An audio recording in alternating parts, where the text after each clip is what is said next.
సంపేద్దామని పాలిచ్చినటువంటి పూతన ఊర్ధ్వలోకాలకు వెళ్ళిపోయింది.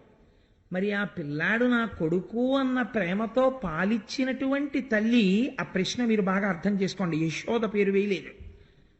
ఎవరైనా కూడా ఇంట్లో ఒక కృష్ణమూర్తిని పెట్టుకుని మా మా అబ్బాయి, అమ్మో మా అబ్బాయి అండి కృష్ణయ్య అని ఇన్ని పాలు అక్కడ పెట్టారనుకోండి, అంతే ఆయన స్వీకరిస్తాడు. అమ్మ అయిపోయావు ఆ క్షణంలో నువ్వు. కాబట్టి ఎక్కడికి వెళ్ళిపోయావు నువ్వు అంటే, తరుణుల ప్రాపించు పదము తలపన్వశమే, మోక్షం వస్తుందని పోతన గారు అనలేదు.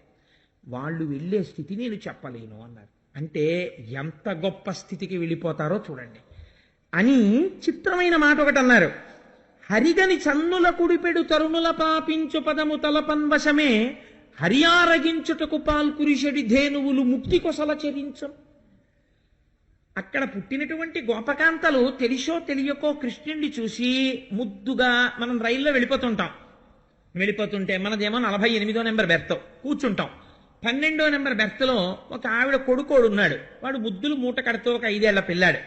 వాడు నోట్లో పాలతి తెట్టుకుని ఓ చల్లటి పిల్లాడు చక్కగా ఓ నిక్కర వేసుకుని ఓ చిన్ని షర్ట్ వేసుకుని మెరిసిపోతూ తాత తాత తాత అంటూ మీ దగ్గరికి వచ్చి మీ తొడ మీద చెయ్యేసి చిత్రంగా ఇలా మొహం వంక చూస్తూ, పిల్లల పరిశీలన చిత్రంగా ఉంటుంది. మా తాతగారు అనుకుంటాడో ఏమిటో తాత అంటూ ఇలా చూస్తున్నాడు. చూస్తుంటే మీకు అబ్బా ఎంత బాగున్నాడో పిల్లాడని దానా అని తొడ మీద కూర్చోబెట్టుకుంటారు, బుగ్గలు నిమురుతారు. ఇదేంటి నీ పేరేంటి అంటారు. వాడికి ఇంకా చెప్పడం రాదు. వాడు అలాగే విచిత్రంగా చూస్తూ ఒకసారి ఇలా అని, ఈయన గడ్డమేమిటో ఇంత గరుగ్గా ఉందని చెయ్యి వెనక్కి తీసి అంటాడు. అంటే ఈ వేళ్ళి ఆయన ఇలా నిమురుతాడు. దీనికి మౌన భాష, ఎంత ప్రేమ ఉంది చూడండి. అందులో ఏ అనుబంధం ఉండాలి ఈ సందర్భానికి? ఏ సంబంధం లేదు, కానీ ప్రేమ. అలా నందవ్రజంలో ఉన్నటువంటి గోపకాంతలు కృష్ణుణ్ణి పిలిచి పాలు ఎందుకు ఇచ్చారు తాగమని? వాళ్ళు తల్లులు కానక్కర్లేదు. మీకు కంసుడు ఎక్కడో కనపడ్డండి. సిటీ బస్సులో, ఆర్టీసీ బస్సులో, రైల్వే స్టేషన్లో, ట్రైన్లో, ఆఫీసులో, ప్రతి చోట కనపడుతూనే ఉంటాడు. అలా కనపడే వాళ్ళందరూ కంసులే. ఆ మనప్రవృత్తిని మార్చుకోనంత కాలం వాడు కృష్ణుడు కాలేడు, కంసుడుగానే ఉండిపోతాడు. కాబట్టి అక్కడెక్కడో కంసుడు అలా చేశాడని ఆయన్ని మనం ఏం నిందించక్కర్లేదు. మనలో ఉన్నటువంటి కంసుణ్ణి మనం పరిమార్చవలసి ఉంటుంది. కాబట్టి అక్కడ చెల్లెల్ని బావగారిని విడిచిపెట్టి మారిపోయాడు అనుకోండి, అసలు భాగవతం ఇంకొక రకంగా ఉండాలి. కానీ ఈయన వెంటనే ఏం చేశాడంటే, రాత్రి నిద్రపోయాడు, ప్రొద్దున్నే మంత్రుల్ని పిలిచాడు. సహవాసం అనేటటువంటిది జీవితాన్ని ఒక మలుపు తిప్పుతుంది. ఎందుచేతనంటే, మీరు ఎటువంటి వ్యక్తులతో కలిసి ఉంటారో మీ జీవితం కూడా అటువంటి బాటలోనే నడుస్తూ ఉంటుంది. ప్రయత్నపూర్వకంగా మనిషి తనంత తానుగా తెచ్చుకోవలసిన ఆస్తి ఏమిటో తెలుసా అండి? మిగిలినవి పక్కన పెట్టండి. ఆ ద్రవ్యం ఏముందండి, ఇక్కడ రాసి ఉంటే వెంటబడి వస్తుంది, దాని గురించి పెద్ద బాధ ఏం లేదు. మీ ప్రయత్నంతో మీరు చేసుకోవలసింది ఏమిటో తెలుసా? ఎవరో ఒక మహాపురుషుడితో, భగవత్ సంబంధము కలిగినటువంటి వాడితో పరిచయం ఉండాలి. మీరు వారి ఇంటికి వెడితే వారు ఆదరణతో పేరు పెట్టి రండి అని పిలిచి కాసేపు మీతో గడపగలిగినంత చనువు మీరు సంపాదించుకోగలగాలి. వారు మీ ఇంటికి రావాలి, వచ్చి కాసేపు మీతో మాట్లాడాలి. అదొక్కటి సాధిస్తే మిగిలింది వారే చేసేస్తారు. ఎందుకో తెలుసా అండి? సహవాసం చాలా గొప్పది. యువతల ఎద్దు ఎటువంటిదైనా, యువతల ఎద్దు సక్రమంగా లాగితే తప్పదు, ఈ ఎద్దు కూడా నడుస్తుంది. ఆయనతో కలిసి తిరగ్గా ఆ మనిషి యొక్క ప్రభావం యువతల వాళ్ళ మీద పడిపోయి చాలా తేలిగ్గా మారతాడు. ఎన్ని గ్రంథాలు చదివితే వచ్చే మార్పు కన్నా, తనంత తాను కష్టపడితే వచ్చే మార్పు కన్నా, ఒక సత్పురుషుడితోటి కలిసి తిరిగినటువంటి సహవాసం చాలా తొందరగా మార్చేస్తుంది మనిషిని. పూతన, తృణావర్తుడు, లేకపోతే ధేనుకాసురుడు, గార్ధపాసురుడు, ఇలాంటి వాళ్ళందరినీ పిలుస్తాడు. రాజా రాక్షస రూపేణ, వ్యాఘ్రరూపేణ మంత్రిణ, సేవకా శ్వానరూపేణ, యథారాజా తథా ప్రజ. రాజు దుర్మార్గుడై, దౌర్భాగ్యుడై, చెయ్యరాని పనులన్నీ రాజే చేస్తున్నాడు అనుకోండి, ప్రజలకు భయం ఎందుకు ఉంటుంది? ఎవ్వడు భయపడ్డాడు. రాజా రాక్షస రూపేణ, రాజు రాక్షసుడిగా ఉన్నాడు. వ్యాఘ్ర రూపేణ మంత్రిణ, రాజు యందు రాక్షసత్వం ఉన్నప్పుడు పక్కన సత్పురుషులు చేరరు. కాబట్టి ఎవరు చేరారు? వ్యాఘ్ర రూపేణ మంత్రిణ, పెద్ద పులులు లాంటి మంత్రులు చేరారు. సేవకా శ్వాన రూపేణ, తోడేళ్ల లాంటి సేవకులు చేరారు. ఆయన అలా ఉన్నాడు కాబట్టి యథారాజా తథా ప్రజ, అలాంటి ప్రజలు తయారయ్యారు. ఇప్పుడు ఆ రాజ్యం ఎలా ఉంటుందో మీరు ఆలోచించండి. అది మధురయ్యి కూర్చుంది. అంటే మధురముగా తిప్పుతూ ఇంద్రియముల యొక్క సుఖాన్ని మాత్రమే అది కోరుతుంది. కాబట్టి అటువంటి సభ నుంచి ఎటువంటి తీర్మానాలు వస్తాయి అని మీరు ఆశ్చర్యపోవక్కర్లేదు. అక్కడ మాట్లాడుకునే వాళ్ళందరూ అటువంటి వాళ్లే చేరుతారు, అటువంటి వాళ్లే మాట్లాడతారు. కాబట్టి అటువంటి సభల్లో ఉండే వాళ్ళ మాటలు ఎలా ఉంటాయని పోతన గారు, వ్యాసుల వారు అప్పుడే దర్శనం చేసి ఎంత గొప్పగా మాట్లాడారో చూడండి. నిజంగాను ఈ విషయాన్ని కంసుడు అందరినీ కూర్చోపెట్టి చెప్పాడు. మీ అందరూ చూశారు, నిన్నను నేను ఆ బిడ్డని చంపబోయాను. ఆవిడ వెంటనే స్త్రీగా మారి పైకి వెళ్ళిపోయి నువ్వు తొందరలో మరణించబోతున్నావు, నిన్ను చంపేవాడు నాతో కలిసి పుట్టి వేరొక చోట పెరుగుతున్నాడని చెప్పింది. నాకు కొంచెం భయంగా ఉంది. అసలు చిత్రం ఏమిటంటే అనవసరమైన దాని గురించే భయం. చాలా మంది అంటారు, ఒక మాట అంటుంటారు, అదేంటి ఏమిటో చచ్చిపోయాక ఏమిటోనండి, అరే పొద్దున్న ఎలా ఉంటుందో అని భయం అంటారు. నేను ఎక్సలెంట్ స్టేట్మెంట్ ఒకటి తత్వవిధానంద సరస్వతి మహారాజ్ దగ్గర విన్నాను. అంటే ఆయన కోడిఫై చేయడంలో, వాక్య నిర్మాణంగా మార్చడంలో, when you meet with death your responsibility is immediately over. మరణమును వ్యక్తి పొందగానే అయిపోయిందంతే వాడి బాధ్యత. ఎందుకంటే ఇంకా శరీరాన్ని తీయడం కూడా ఎవరూ తీయక్కలేదు. ఎవరూ తీయకపోతే కుక్కిడుచుకుపోయినా దానికి ఏం బాధ ఉండదు. ఎవరిది పూచి ఆ శవాన్ని తీయడం? తన పూచి కానే కాదు, ఇంకా తాను చేసేది ఏదీ లేదు, అన్నిటికీ ఫుల్ స్టాప్ పడింది. తన శరీరం కూడా తాను తీయక్కర్లేదు. ఇలా పడుకున్నావేమిట్రా, ఒంటి మీద బట్ట కూడా సరిగ్గా లేకుండా అని అడిగేవాడు ఉండొచ్చు పడుకున్నప్పుడు. చచ్చిపోయిన తర్వాత అదేంట్రా ఆ శవం అలా ఉండొచ్చా అండి, అలా చచ్చిపోయాడు ఏంటండి ఆయన ఎవడ అడగడం. ఆ చావు ఆయన చేసుకున్న పాప ఫలితము అలా వచ్చిందంటారు అంతే. కాబట్టి ఇప్పుడు ఆ శవానికి సంబంధించినటువంటి ఉత్తరక్రియలన్నీ ఎవరివి? ఇంకోళ్ళవి. దాని గురించి అసలు నీకు వర్రీ ఎందుకు? అసలు అనవసరపు విషయం అది నీ సబ్జెక్టు కానే కాదు. దాని గురించి వర్రీ అవుతుండడం ఎంత అనవసరపు వర్రీ చూడండి అది. కాబట్టి ఇప్పుడు ఆయనకి భయం అంతా ఎక్కడంటే మరణం రాకూడదని. ఎంత భయపడినా వచ్చి తీరుతుంది కదా. కాబట్టి మీరు దాన్ని అంగీకరించగలిగారనుకోండి, సంతోషం. ఒక సత్యాన్ని అంగీకరించగలిగితే, సర్వీసులో జాయిన్ అవగానే ఒక విషయం తెలుసు, నాకు 60 ఏళ్ళు వస్తే నేను రిటైర్ అయిపోతాను. నేను ఏసీ 2 టైర్ రిజర్వేషన్ చేయించుకున్నా, నేను కాకినాడలో ఎక్కాక నాకు తెలుసు నేను తిరుపతి వస్తే దిగిపోతాను ట్రైన్లోంచి అని. నేను మా తమ్ముడింటికి వెళ్ళి 4 రోజులు ఉంటే నన్ను వాడు ఎంత పువ్వుల్లో పెట్టి చూసినా మా అన్నయ్య వచ్చాడని పొంగిపోయి, నేను కూడా మర్చిపోయినటువంటి, నాకు ఏవిష్టమో వాడు పట్టుకొచ్చి మా మరదలతో వండించి పెడుతుంటే నేను మనుగుడు పల్లుళ్ళ మా తమ్ముడింట్లోకి వచ్చిన హాయిగా తిన్నప్పుడు కూడా నాకు తెలుసు 4 రోజుల తర్వాత నేను వెళ్ళిపోతాను ఇక్కడి నుంచి. ఇవన్నీ అంగీకరిస్తావు, పరమసత్యాన్ని అంగీకరించావు, అక్కడ అజ్ఞానం వస్తుంది కదా. కాబట్టి వాడు అంగీకరించకపోవడంలో ఉంది అజ్ఞానం అంతా. అది కంసుడి యందే అంటే పొరపాటు. 10 మాటలు నేను ఆ విషయాన్ని సభ యందు పెట్టాను. కాబట్టి ఈ సేవకులందరూ ఏమంటున్నారు? అజ్ఞానులైన వాళ్ళందరూ ఏం మాట్లాడతారంటే ఇదిగో ఇదే మాట్లాడతారు. సంస్కారం వైపుకి నడపరు. ఋషులు మాత్రమే సంస్కారం వైపుకి నడుపుతారు. గురువు ఒక్కడే సంస్కారం వైపుకి నడుపుతాడు. కాబట్టి వాళ్ళన్నారు, ఇట్లయిన దడయనీటికి పట్టణముల మందలందు పల్లెల నెల్లన్ పుట్టిడి పెరిగడి శిశువుల పట్టి వధించదము మమ్ము పంపు మధీష. ఓష్, ఈ మాత్రానికి భయపడిపోతారేంటండి రాజుగారు, భలేవారే. మీ ధాటికి బ్రహ్మ దగ్గరో విష్ణు దగ్గరో పరమశివుడి దగ్గరో దేవతలందరూ దాక్కున్నారు వెళ్ళి. మీ శక్తి అంటే మామూలుదా? ఏది? మీరు ఒక్క ఉత్తరం ఇవ్వండి మాకు, మేమేం చేస్తామో తెలుసా? పట్టణాలు, పల్లెలు, జనపదాలు, మందలు ఇవన్నీ తిరిగేసి కొత్తగా పుట్టిన పిల్లల్ని, పళ్ళొస్తున్న పిల్లల వరకు చంపేస్తాం. ఇంకెక్కడ పెరుగుతున్నాడు అంటే, ఇప్పుడు ఈ భయం ఇంతకు ముందు ఎక్కడి వరకు వెళ్ళింది? మొట్టమొదటి భయం 8వ కొడుకుని చంపుతాను చాలు. ఆ తర్వాత ఎక్కడి వరకు వెళ్ళింది? ఎందుకైనా మంచిది 1వ వాడి నుంచి చంపేస్తాను. ఆ తర్వాత ఎక్కడికి వెళ్ళింది? ఊళ్ళో వాళ్ళందరినీ చంపేస్తాను. ఎంత ఆశ్చర్యమో చూడండి. ఇవన్నీ ఎందుకు? తనొక్కడు బతికిపోవడానికి. బ్రతికాడా కంసుడు ఇన్ని చేస్తే. కాబట్టి ఒత్తికొనుచురాని జనదెత్తిన రోగముల రిపుల ఇంద్రియములను ఉత్పత్తి సమయముల చెరుపక మెత్తన కారాదు రాదు మీద జయించు. ఇదే వేదాంతం చెప్పడం అంటే. చాలా ఆశ్చర్యంగా ఉంటుందండి. రాక్షసులు చెప్పిన వేదాంతం నిజంగా ఎవ్వరూ చెప్పలేరు. అంత బాగా చెప్తారు వాళ్ళ వేదాంతం. కానీ వచ్చిన దోషం వల్ల ఎక్కడంటే ఎప్పుడెప్పుడు వాళ్ళకి ప్రయోజనం కలగాలో అప్పుడప్పుడు చెప్తారు ఆ వేదాంతం. వాళ్ళ ఆచరణలో పెట్టదండి. కాబట్టి ఇప్పుడు వాళ్ళు ఏం చెప్పారో తెలుసా అండి? రాజా, మూడింటిని ఉపేక్షించకూడదు. ఏమిటో తెలుసా? రోగం మొదలైంది శరీరంలో అని తెలియగానే బాగా ఎదగని చూద్దాం అనకూడదు. రోగం పుట్టగానే డాక్టర్ గారి దగ్గరికి వెళ్ళి దాన్ని ఆప్ చేసేయాలి, ఇంకా పెరగకుండా చేయాలి. రెండోది దేన్నో తెలుసా? శత్రువుని. పెరగని చూద్దాం అనకూడదు, శత్రువు అని తెలిస్తే చంపేయాలి. మూడోది ఎవరో తెలుసా? ఇంద్రియాలని. ఇంద్రియాల యొక్క సుఖాలకి శరీరాన్ని అలవాటు పడనివ్వకూడదు.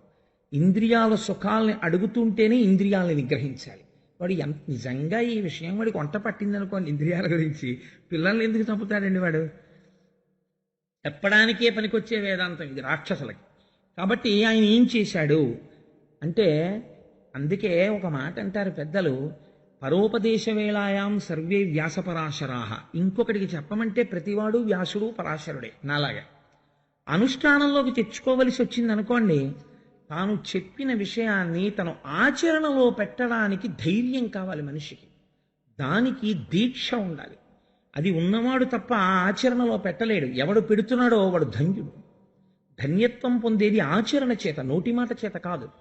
కాబట్టి మనం ఈ మూడింటిని ఉపేక్షించకూడదు. కాబట్టి రోగం లాంటిది, ఇంద్రియ లౌల్యము లాంటిది. కాబట్టి శత్రువులు, కాబట్టి పిల్లలందరినీ చంపేస్తాం. మాకు ఆనతి. ప్రధానమైన శత్రువు నువ్వు గతంలో కాలనేమిగా ఉండగా శ్రీ మహావిష్ణువు సంహరించాడు. రాజా, నీకు ఒక గొప్ప రహస్యం చెప్పేస్తాను ఇవాళ. ఇప్పటికీ కూడా నిన్ను పిల్లడి రూపంలో వచ్చి ఎవరు చంపుతారో తెలుసా? విష్ణువే చంపుతాడు. విష్ణువు యొక్క మూలాన్ని తీసేసామనుకో, విష్ణువుకి శరీరం ఉంటుంది కదా. చంపేయడం అంటే ఏంటంటే శరీరాన్ని చంపేయడం. ఆత్మను ఎవడు చంపలేడు. కాబట్టి శరీరాన్ని చంపేయాలి. శరీరం ఏమిటి? శ్రీ మహావిష్ణువుకి. ఆయన అంతటా ఉంటాడు. కాబట్టి ఇప్పుడు ఏది శరీరం? ఎన్ని చంపుతారు మీరు అంటే వాళ్ళు అన్నారు, వాళ్ళకి తెలివితేటలు ఎంత గొప్పగా ఉంటాయో చూడండి. ప్రబలంగా విష్ణువు ఎక్కడ ఉంటాడో అక్కడ తీసేయాలి. ఎక్కడెక్కడ తీసేద్దామంటే, అమరశ్రేణికి నెల్ల చక్రిమ కరుండ చక్రి ఏ ధర్మమందమరన్ గోవులు భూమిదేవులు దితి క్షామ్నాయ కారుణ్య సత్యములున్ యాగ తపో దమంబులును శ్రద్ధా శాంతులున్ విష్ణుదేహము అన్నింటిని సంహరించిన అతడంతంబును పొందెడి. ఎవరెవరు సత్యం మాట్లాడుతున్నారో, ఎవరు జపం చేస్తున్నారో, ఎవరు ఈశ్వరుణ్ణి నమ్ముతున్నారో, ఎవరు ప్రశాంతంగా ఉంటున్నారో, ఎవరు తపస్సు చేస్తున్నారో, అగ్నికార్యం చేస్తున్నారో, ఎవరు వేదం చదువుకుంటున్నారో, ఎక్కడ ఆవులున్నాయో, ఎక్కడ దూడలున్నాయో, ఎక్కడెక్కడ హోమాలు జరుగుతున్నాయో, వీటన్నింటినీ నాశనం చేసేస్తే విష్ణు అన్నవాడు లేకుండా పోతాడు. అప్పుడు ఇంకా మనకు అసలు శత్రువేడి. అందుకని ఇవన్నీ కూడా నాశనం చేసేస్తాం ప్రభో, మాకు అనుజ్ఞ ఇవ్వండి అన్నాడు. ఇప్పుడు పిల్లలను చంపడం కూడా అయిపోయింది. ఎక్కడికి వెళ్ళాడు అంటే, ఈ పాపానికి అసలు అంతు లేదు. ఎంత స్థితికి వెళ్ళిపోతున్నాడో చూడండి. రాక్షసత్వం అనేది మీరు బాగా గుర్తుపెట్టుకోండి, పుట్టుక యందు లేదు. కంసుడు పుట్టుక చేత ఇంత రాక్షసుడు కాడు. రాక్షసత్వము దేని నుంచి వస్తోంది? అంగీకరించవలసిన సత్యమును అంగీకరించకపోవడంలో రాక్షసత్వం వస్తుంది మనిషికి. సత్యమును అంగీకరించాడు అనుకోండి, దైవత్వం వస్తుంది. ఇప్పుడు నా వల్ల ఒక పొరపాటు జరిగింది అనుకోండి, ఉత్తర క్షణం నేను, అమ్మా నన్ను క్షమించండి అమ్మా, నాది పొరపాటు అయింది అని అనుకోండి, దేరెండ్స్. అవతల వాళ్ళు ఒకవేళ నేను క్షమార్పణ చెప్పినా, నన్ను నిందించారనుకోండి, నింద చేసినా, నిజమే నా వల్ల పొరపాటు జరిగింది కదా, నేను క్షమార్పణ చెప్పిన వారికి ఎంత బాధ కలిగిందో నన్ను అంటున్నారు, కాబట్టి ఇది నాకు ఆశీర్వచనం అగుగాక అని నేను తల ఉంచుకున్నాను అనుకోండి, ఒక 10 నిమిషాలు నా యందు దైవత్వం ఉంటుంది. నేను చేసిన తప్పుని ఎలా సమర్థించుకుందామని ప్రయత్నం మొదలెట్టాను అనుకోండి, మొదలెట్టి జ్ఞానకలునిలోని శారదయువోలే ఇంకొక 10 తప్పుల్ని దాని మీద చేశాననుకోండి, నాలోంచి రాక్షసత్వం పెరగడం మొదలవుతుంది. ఇదే అక్కడ జరిగినటువంటి విశేషం. కాబట్టి ఇప్పుడు ఏం చేస్తున్నాడు కంసుడు? అంటే విష్ణువుని సంహరిస్తున్నానని అడ్డు పెట్టుకుని తపస్సు చేసే వాళ్ళతో మొదలుపెట్టి పసిపిల్లలు, అగ్ని, సత్యము, ధర్మము, ద్యుతి, దమము, శాంతి వీటన్నిటినీ నాశనం చేయడానికి ఒడిగట్టాడు. ఇప్పుడు వాళ్ళు ఏం చేస్తున్నారు అంటే ఇలాంటి స్థానాలు ఏమున్నాయో అలాంటి వాటిని వెతికి వెతికి చంపేస్తున్నారు. ప్రతి ఊరు రావడం, ప్రతి ఊరు వచ్చి ఈ ఊళ్ళో ఇతపూర్వము యజ్ఞం చేసిన వాళ్ళెవరు పేర్లు చెప్పండి అని రాసుకోవడం. యజ్ఞాలు చేసిన వాళ్ళెవరు, యజ్ఞానికి సహకారం చేసిన వాళ్ళు, దానికి కాంట్రిబ్యూషన్లు ఇచ్చిన వాళ్ళు, రిసీట్ పుస్తకాల కౌంటర్ ఫైల్స్ తీసి వాళ్ళని చంపేయడం. ఇంతకుముందు ఈశ్వరుణ్ణి ద్వేషించిన వాడెవడు, ప్రసాదం పెడితేనే తిన్నవాడెవడు, తిననన్నవాడెవడు, ఏ ఈశ్వరుడి అనుగ్రహంతో పుట్టాడో, ఏ ఈశ్వరుడి అనుగ్రహంతో పెరిగాడో ఆ ఈశ్వరుణ్ణి తిడుతున్నవాడెవడో వాడికి పూలదండేయడం. కాబట్టి ఇప్పుడు ఏమవుతుంది అంటే అదే రాక్షస రాజ్యము. కాబట్టి ఏమవుతోంది, అలాంటి ప్రవృత్తి పెరిగిపోయింది. వేదాన్ని నిరసించేవాళ్ళు, భగవంతుడిని ద్వేషించేవాళ్ళు, యజ్ఞయాగాది క్రతువుల్ని ధ్వంసం చేసేవాళ్ళు పెరుగుతున్నారు. ఈశ్వరారాధన చేసేవాళ్ళు, ఇలాంటి వాళ్ళు నశించిపోతున్నారు. ఇది చేస్తే ఏమైంది అంటే తన అంతరించవలసిన కాలము తనకి దాపురించుచున్నది. పాపం బాగా జరిగితే తప్ప ఈశ్వరుడు సంహరించాడు. ఒకరి సర్టిఫికెట్ని బేస్ చేసుకుని ఆయన ఎవరిని చంపడు. ఆయన చూస్తాడు. పాపము పండిపోతే ఇంకా ఎన్ని అవకాశాలు ఇచ్చినా మారకపోతే అప్పుడు తీసేస్తాడు. వెదకి వెదకి దైత్యవీరులు సాధుల ననప వారి బలములనగిపోయే, యశము సిరియు ధర్మమాయువు భద్రంబు ఆర్యహింస చేత అణుగు కాదే. నాకైతే అనిపిస్తుంది చిన్నపిల్లలు ఏ 3వ క్లాస్కో 4వ క్లాస్కో వచ్చినటువంటి మనవలు ఇంట్లో ఉన్నటువంటి ప్రతి ఇంట్లో తాతగారు ఈ పద్యాన్ని రాసి వాడు పడుకునేటటువంటి బెడ్రూమ్లో పోతనగారి భాగవతంలో కొన్ని పద్యాలు పిల్లల బెడ్రూమ్లో అంటించాలి. అసలు అంటిస్తే వాడు వచ్చి రాని తెలుగుతోటి ఇది చదివి తాతయ్య గారండి ఈ పద్యానికి అర్థం ఏమిటండి అని ఏదో ఒక రోజున అడుగుతాడు. అడిగితే ఎంత గొప్ప పద్యమో చూడండి. వెదకి వెదకి దైత్యవీరులు సాధుల ననప వారి బలములనగిపోయి, భగవంతుణ్ణి నమ్ముకుని సద్బుద్ధితో ప్రవర్తించేటటువంటి మంచివాణ్ణి, గట్టిగా నూరెత్తని వాణ్ణి చేతకానితనంగా భావించి వాళ్ళని చంపితే ఎవరి బలం పోయింది? అవతలవాడి బలం పోలేదు, తన బలం నశించిపోయింది. కేవలం అదొకటే పోలేదు, ఏమేం పోతాయి దానివల్ల? యశము, కీర్తి నశించిపోతుంది, సిరియు ఐశ్వర్యం పోతుంది, ధర్మము తప్పిపోతుంది, ఆయువు అకాల మరణం వచ్చేస్తుంది ఈశ్వరుడు యొక్క ఆగ్రహం చేత, భద్రంబు క్షేమంగా ఉండే స్థితి పోతుంది, ఆర్యహింస చేత అణగు కాదే. నీకవన్నీ ఉండాలంటే భగవంతుణ్ణి నమ్మిన వాళ్లతో మర్యాదగా ఉండడం నేర్చుకో. భగవంతుణ్ణి నమ్మిన వాడి పట్ల నువ్వు అమర్యాదతో ప్రవర్తిస్తే ఈశ్వరుడి ఆగ్రహానికి వెంటనే గురైపోతావు. ఇంకా 5 నిమిషాలు ఆలోచించాడు. తన పట్ల అపచారం చేసిన వాళ్ళని ఉపేక్షిస్తాడు. తనని నమ్మిన వారితో చాలా హాస్యంతో గౌరవం లేకుండా ప్రవర్తించాడు అనుకోండి, ఉత్తర క్షణం బుద్ధి చెప్పేస్తాడు ఈశ్వరుడు. అందుచేత ఆర్యహింస చేత అనగు కాదే, వారి జోలికి వెళ్ళరాదు. పోతన గారు తీర్పు చెప్పారు. అక్కడ మళ్ళీ ఒక్కసారి ఆ డయాస్ మీదకి వెళ్ళండి. నందవ్రజంలో కృష్ణ భగవానుడు పెరుగుతున్నారు. పోతన గారు అంటారు, ఆయన అసలు జన్మించవలసినటువంటి అవసరం లేనివాడు. వేదం అంటోంది అజాయమానో బహుధా విజాయతే. జన్మించవలసినటువంటి అవసరము లేనివాడు అనేకమైనటువంటి జన్మలను పొందుచున్నాడు. దేని కొరకు అంటే, ఒకటి భక్తుల పట్ల పొంగిపోయి పనిచేస్తాడు. మీకు నేను ఒక ఉదాహరణ చెప్పనండి, ఎక్కడితో కాదు, భాగవతంలోంచే చెప్తాను. వృష్ణి సుతపుడు ఒక్కసారే తపస్సు చేశారు, 12,000 దివ్య సంవత్సరాలు. నిన్నను చెప్పాను. శ్రీమన్నారాయణుడు ప్రత్యక్షం అయితే నీలాంటి కొడుకు కావాలి అని అడిగారు. ఎన్ని జన్మలు కొడుకుగా పుట్టాడు? 3 జన్మలు పెట్టాడు. ఆయనకు అవసరం ఏమిటి 3 జన్మలు పుట్టవలసిన అవసరం అంటే, ఈశ్వరుడు ఎంత లొంగిపోతాడో చూడండి. ఆ తపస్సుకి లొంగి 3 మాటలు వాళ్ళకి కొడుకుగా పుట్టాడు. అంటే 3 తరాలు వాళ్ళకెవరు? శ్రీమన్నారాయణుడే కొడుకు. కాబట్టి ఇప్పుడు మీరు నన్ను స్మరిస్తూ నన్ను కొడుగ్గా భావన చేస్తూ మోక్షం పొందేయండి అన్నాడు. మీరు కూడా కృష్ణుణ్ణి ఓ కొడుగ్గానో ఓ బంధువుగానో భావన చేసి ఇంట్లో ఒక మూర్తి ఉంటే చాలు. అది మోక్షం ఇచ్చి తీరుతుంది. మీకు ఆ భావన ఉంటే ఆయన యందు. కాబట్టి ఏ పాములెరుగక ఏ పారుమేటికి పశుల కాపరి ఇంట పాము కలిగి ఏ కర్మయును లేక వెలయునొక్కటికి జాతకర్మంబులు సంభవించే ఏ తల్లి చనుబాలు ఎన్నడెరుగని ప్రోఢ తల్లి యశోద చనుల పాలు త్రావనిరిగే ఏ హాని వృద్ధుల నిరుగని బ్రహ్మంబు పొదివిటిలో వృద్ధి పొందనుంది ఏ తపములనైన ఎలమి పండని పంట పల్లవీజనముల వాడపండి ఏ చదువులనైన ఇట్టిట్టిదన రాని అర్థము అవయవముల యందు అందముంది. ఏమి పద్యం అండి పోతన గారు. పరబ్రహ్మం యొక్క కారుణ్యం అంటే ఏమిటో చెప్తున్నారు ఆయన. నేను ఇక్కడ పుట్టలేదే అని ఆయన అనలేదుట. ఆయన ఏమంటున్నారంటే పోతన గారు, ఏ పాములెరుగక ఏ పారుమేటికి పశుల కాపరి ఇంట పాము కలిగి.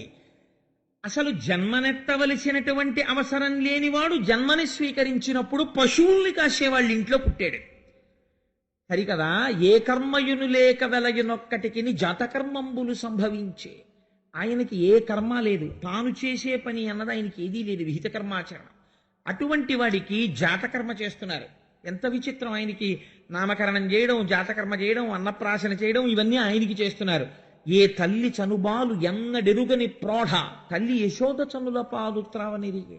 ఆయన కన్నా ముందున్నవాడు ఎవడూ లేడు, ఆయన తర్వాత ఉండేవాడు లేడు. కాబట్టి ఆయన ఎప్పుడూ తల్లిపాలు తాగి ఎరగడు. అటువంటి వాడు ఇవాళ ఆశ్చర్యంగా యశోదాదేవి ఒడిలో పడుకుని యశోదాదేవి యొక్క చన్నుల నుంచి స్రవించినటువంటి పాలు త్రాగుతున్నాడు. ఎంత ఆశ్చర్యం! పరబ్రహ్మం యొక్క అనుగ్రహం నిజంగా. ఆ యశోద ఎంత పుణ్యం చేసుకుందో, ఆనాడు పాలిచ్చి పెంచింది. ఈనాడు కూడా యశోదని మీరు చూడాలనుకుంటే వెంకటాచలంలో వెంకటరమణుడి సన్నిధానంలో ఇప్పటికీ పిల్లవాడికి అన్నీ జాగ్రత్తగా వండుతున్నారో లేదో వంటశాలలోకి చూస్తూ ఒకళమాతగా కూర్చుంది. కాబట్టి ఏ తల్లి చనుబాలు ఎన్నడెరుగని ప్రోఢ తల్లి యశోద చనుల పాలు త్రావనిరిగే ఏ హాని వృద్ధుల నిరుగని బ్రహ్మంబో పొదివిటిలో వృద్ధి పొందనుంది.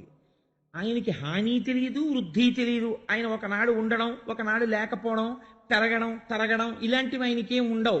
అలాంటి వాడు ఆశ్చర్యంగా అమ్మ ఒళ్ళో పెరుగుతున్నాడు రోజు రోజుకి. ఎంత చిత్రమైనటువంటి విషయం!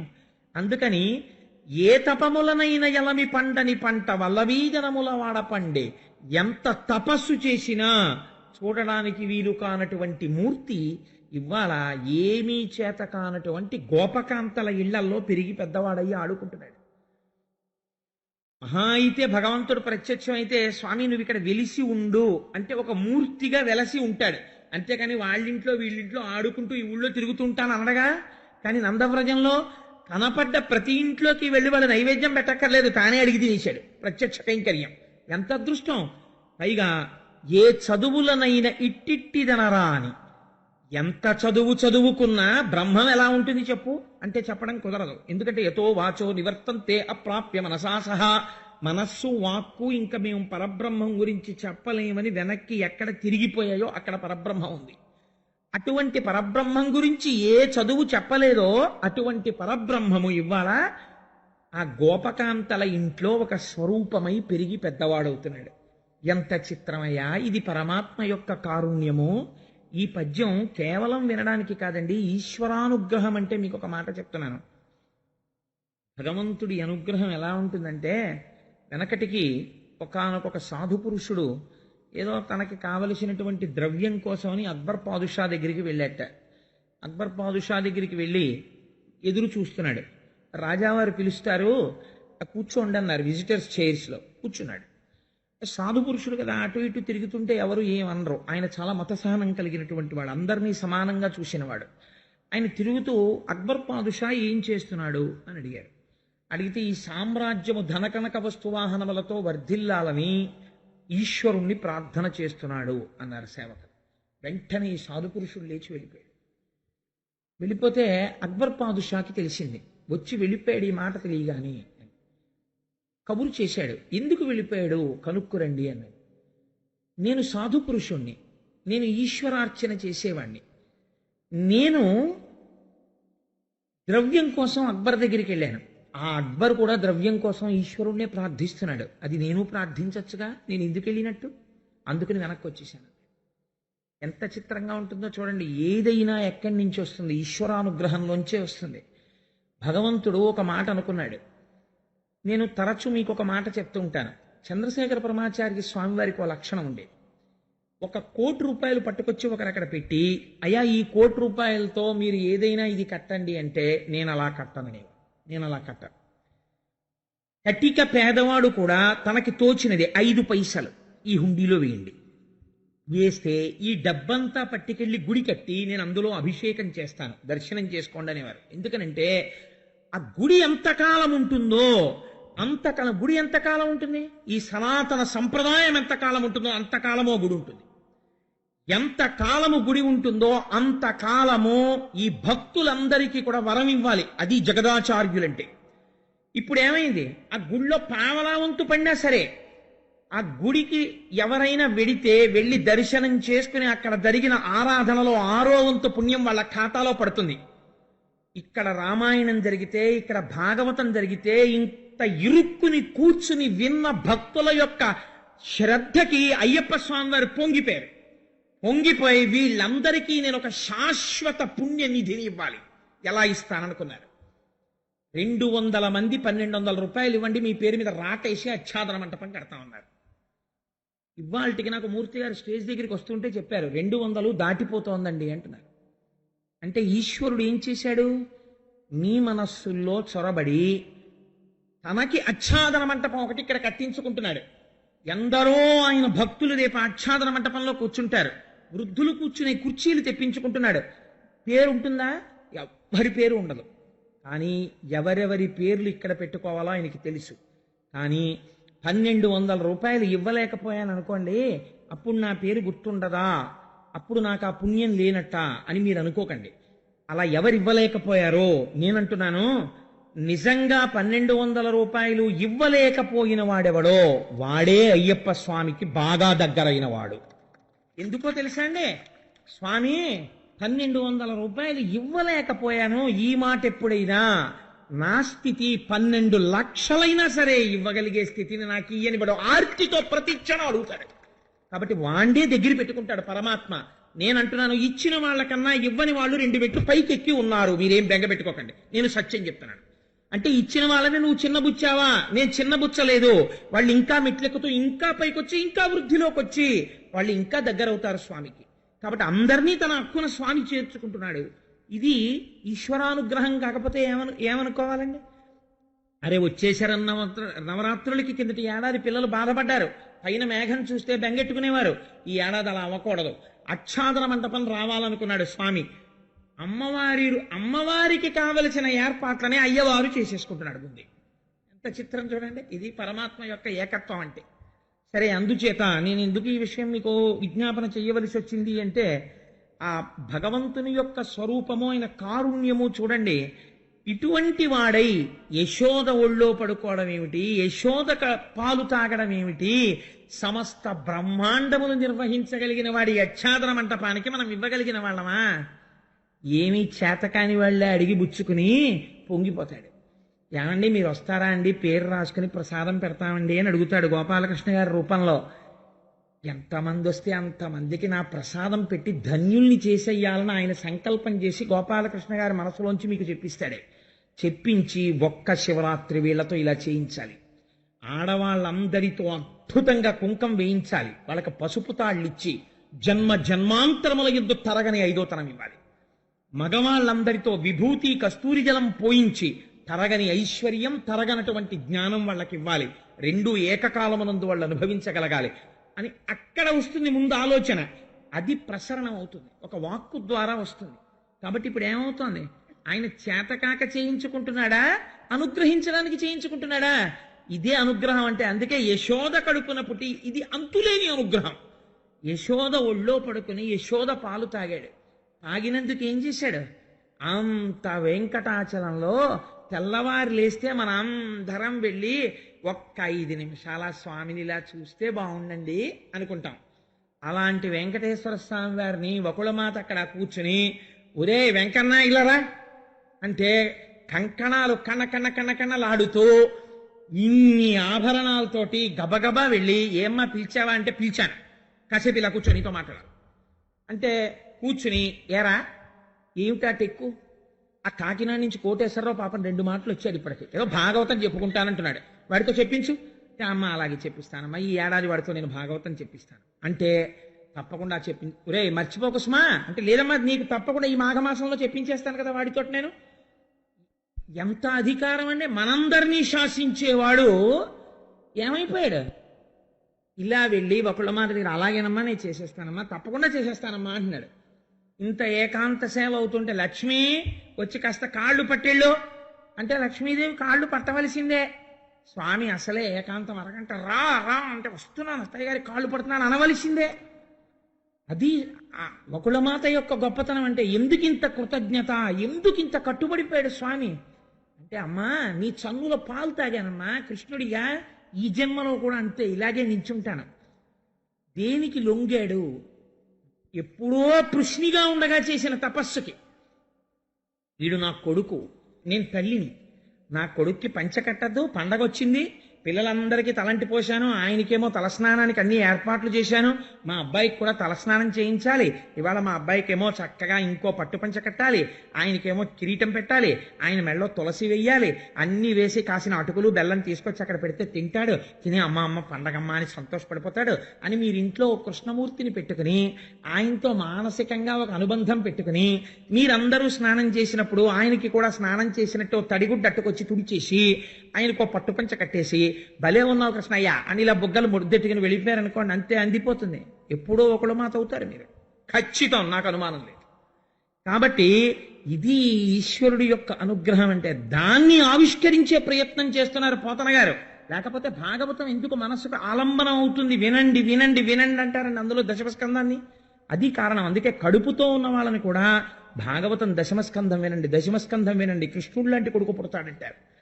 సరే, అందుచేత ఆ మహానుభావుడు అక్కడ నందవ్రజంలో అమ్మతో ఆడుకుంటూ చంటి పిల్లవాడిగా ఒళ్ళో పడుకుని ముద్దులు మూట కడుతూ పెరిగిపోతున్నాడు. రోజు రోజుకి పొంగిపోతున్నారు. ఒకానొక రోజున కంసుని పనుపున పూతన అనబడేటటువంటి ఒక రాక్షసి బయలుదేరింది. ఆవిడికి ఒక పెద్ద బిరుదు ఇచ్చారు పోతన గారు, బాలఘాతకి. ఆవిడ ఏం చెయ్యగలదు అంటే శిశువులను చంపగలదు, తొందరగా పసిగడుతుంది. ఎంత శిశువుని తీసుకెళ్లి మీరు ఎక్కడ దాచేయండి, ఎక్కడున్నాడో పసిపిల్లాడు పసిగడుతుంది. ఆవిడ కామరూపి రూపం మార్చుకుని ఆ భవనమునందు ప్రవేశించి చాలా గమ్మత్తుగా చంపుతుంది. చంపినప్పుడు చంపుతున్నానని తెలియకుండా చంపుతుంది. ఎంత అందంగా చంపుతుందో తెలుసా అండి? విషం ఇస్తుంది, పాలలా ఇస్తుంది. ఈ మాటలు మీరు బాగా గుర్తుపెట్టుకోండి. మళ్ళీ అడుగుతాను, పూతనాశం అంటే క్వశ్చన్లు అడుగుతామని అసాధ్యం కొలానుకోకండి. అంటే మళ్ళీ వెనక్కి వచ్చినప్పుడు తత్వ పరిశీలనలో ఈ ప్రశ్నలను అనుసంధానం చేస్తాను. అందుకని పాలిచ్చినట్టు ఇస్తుంది, విషం ఇస్తుంది. పాలనుకుంటారు, విషం, కాబట్టి మరణిస్తారు. ఇది ఆవిడకున్న శక్తి. పోని చంపేదానిలా కనపడదు, పెంచేదానిలా కనపడదు. కాబట్టి ఇప్పుడు ఆవిడ వచ్చింది. ఎంత అందంగా వచ్చిందంటే పోతన గారు అన్నారు, సిరిమమ్ముం బ్రతకంగ చూచుటకునై శృంగార వేషంబుతో నరుదేనోపు నటంచు గోపికలు జింహల్ రాక మోహించి తత్పరలై చూడ లతాంగిపోయిక నియన్ పర్యంక మధ్యంబునన్ బరు భస్మానల తేజు దుర్జన మధ ప్రారంభకున్ డింబకున్ అన్నారు. ఎంత గొప్ప పోతన గారికి పరవశం అసలు. ఇంకా ఆయన అన్నారు, సిరిమమ్ముం బ్రతకంగ చూచుటకునై శృంగార వేషంబుతో నరుదేనోపు నటంచు గోపికలు జింహల్ రాక మోహించి తత్పరలై చూడ. చక్కటి నీలి ముసుగొకటి వేసుకుంది, కామరూపి, మంచి పట్టుబట్ట కట్టుకుంది, ఒంటి నిండా బంగారు ఆభరణాలు పెట్టుకుంది. ఎంత గొప్ప మల్లెపూలు పెట్టుకుందంటేట కొప్పులో 9 వెనకాల వస్తున్నాయిట. ఆ సువాసనకి అందులో ఉన్న మధువు కోసం అని చెప్పి అడుగులో అడుగు వేసుకుంటూ కాళ్ళ గజ్జలు గల్లు గల్లుమని మోగుతుంటే వెళ్ళిపోతుంటే, చిన్ని చిన్ని పల్లెటూళ్ళల్లో మీరు అలా దిగి నడుస్తున్నారనుకోండి, వాళ్ళందరూ చాలా వింతగా చూస్తారు, ఈయన ఎవరు, ఎక్కడి నుంచి వచ్చారు, ఎవరి కోసం వచ్చారని. వీళ్ళు ఏంటంటే ఎవరి కోసం వచ్చారనుకోవట్లేదుట, వీళ్ళు అనుకుంటున్నారట, ఓహో లక్ష్మీదేవి వచ్చిందిరా మనందరినీ వృద్ధిలోకి తీసుకురావడానికి, అమ్మ బాబోయ్ ఎంత అందంగా ఉంది అనుకుంటున్నారట. తత్పరలై చూడ లతాంగిపోయికనియన్, ఎక్కడికి వెళ్ళాలో అక్కడికి వెళ్ళిపోయింది. ఎందుకని? ఆకాశంలో వస్తున్నప్పుడే నందుని యొక్క భవనంలో ఉన్నటువంటి కృష్ణ పరమాత్మని కనిపెట్టింది. లోపలికి ఊయల దగ్గరికి వెళ్ళింది. తత్పరలై చూడ లతాంగిపోయిక నియన్ పర్యంక మధ్యంబునన్ బరు భస్మానల తేజు దుర్జనవధ ప్రారంభకున్ ఢింబకున్. నివురుగప్పిన నిప్పు ఎలా ఉంటుందో ముట్టుకుంటే కాలుస్తుంది ఆ నిప్పు, అలా ఏమీ చేత కానటువంటి పసిపిల్లాళ్ళ ఇంకా తాను ఏ అవతార ప్రయోజనాన్ని సిద్ధింపచేసుకోవడానికి కృష్ణుడిగా వచ్చాడో అలా ఇంకా రాక్షస సంహారానికి బోణీ కొట్టడానికి పడుకున్నటువంటి కృష్ణుణ్ణి చూసింది అంటే చెప్పేశారు పోతన గారు. అదేంటి, పూతన మరణించి తీరుతుంది. అది ఆ రచనా వైశిష్ట్యం కొంతమందికే ఉంటుంది. అది అలాంటి మాటలు అందరూ వెయ్యలేరు, అది మహానుభావులైనటువంటి వారికి మాత్రమే పడతాయి. నాకు జ్ఞాపకం మహాభారతంలో తిక్కనామాచ్యుల వారు అంటారు ఒక చోట, సింగంబున్న గుహంబులోనికించొచ్చు మతంగంబువులే అంటారు. కీచకుడు నర్తనశాలలోకి వెడుతుంటే భీముడు అంతకు ముందే వెళ్ళి అక్కడ ఉంటాడు. సింగంబున్న గుహాంతరంబునకుంచొచ్చు మతంగంబువులే, సింహమున్న గుహ అని తెలియక ఏనుగు లోపల దూరినట్టు దూరాడు అంటే ఏమవుతాడు, చచ్చి ఊరుకుంటాడు. ఎంత గొప్పగా చెప్పారు చూడండి. అలా బరు భస్మానల తేజు దుర్జనవధ ప్రారంభకున్ ఢింబకున్, నివురుగప్పిన నిప్పు ఇంకా దుర్జనవధ ప్రారంభం చేసే ఢింబకుడు పసిపిల్లవాడు పడుకునున్నాడు. ఆ పర్యంకము దగ్గరికి చేరింది. ఏ భావనతో చేరినా పరమేశ్వరుడి దగ్గరికి చేరింది. ఇంత రాక్షసికి కూడా రాశీభూతమైన ఆ సౌందర్యాన్ని చూసింది. ఆ పిల్లాన్ని చూసి ఒక మాట అంది, నేను సహజంగా రాక్షసిని, చాలా వికృతంగా ఉంటాను, కానీ నా రూపాన్ని మరుగుపరచి నేను చాలా అందమైనటువంటి ఆడదానిలా వచ్చాను. ఈవిడ వస్తూ ఉంటే ఈయనకి తెలియదండి, చరాచర ప్రపంచము యొక్క ఆంతరమునందంతటా నిండిపోయినవాడు, బాహ్యమునందు నిండిపోయినవాడు, ఈవిడెందుకు వస్తోందో ఆయనకి తెలుసు. ఆయనేం చేశాడు, ఆలోకేశ్వరుడా చరాచర విభుండా బాల గోపాలుడా బాలధ్వంసిని గొంతు గంటిడి వెసన్ బాలెంత చందంబునన్ పాలిండ్లన్ విషమూని వచ్చుట మదించింతించి లోనవ్వుచున్ కాలంగేలగ దల్పరాణి కరణిన్ కన్మోక్షి గుర్పెట్టుచున్. కాలు చెయ్యి ఇలా పొట్ట కింద పడిపోతే చెయ్యి తీసుకోవడం కూడా చేత కానటువంటి పిల్లవాడిలా ఆలోకేశ్వరుడు చరాచర విభుండ బాల గోపాలుడు, చరాచర జగత్తునంతా నిండి ఉన్నటువంటి పరమాత్మ ఏమీ తెలియని వాడిలా గుర్పెట్టుచన్ లో నవ్వుచన్, లోపల వచ్చేసావా ప్రారంభమా అని లోపల నవ్వుకుంటూ, ఏమదృష్టమో రామావతారంలోనూ ఆడదే తాటక, కృష్ణావతారంలోనూ ఆడదే పూతన, నాకెప్పుడు ఆడవాళ్లతోనే మొదలేమో దుష్ట సంహారం అనుకుని ఓ నవ్వుకుని గుర్పెట్టుచన్ ఓ దొంగ గుర్రోటి మొదలు పెట్టాడు. పిల్లల గుర్రు చాలా గమ్మత్తుగా ఉంటుంది. పెద్దవాళ్ళు గుర్రు పెడితే చికాకు వస్తుంది, ఏమిటంటే బాబా గుర్రు అంటారు. పిల్లలు గుర్రు పెట్టారనుకోండి ఇంటిల్లిపాది వచ్చి చూస్తారు, వాడు చూడండి ఎలా గుర్రు పెడుతున్నాడో అని. అందుకని ఆయన చిన్ని గుర్రు పెట్టి నిద్రపోతున్నాడు. ఈవిడ దగ్గరికి వచ్చి చూసింది ఉయ్యాల దగ్గర.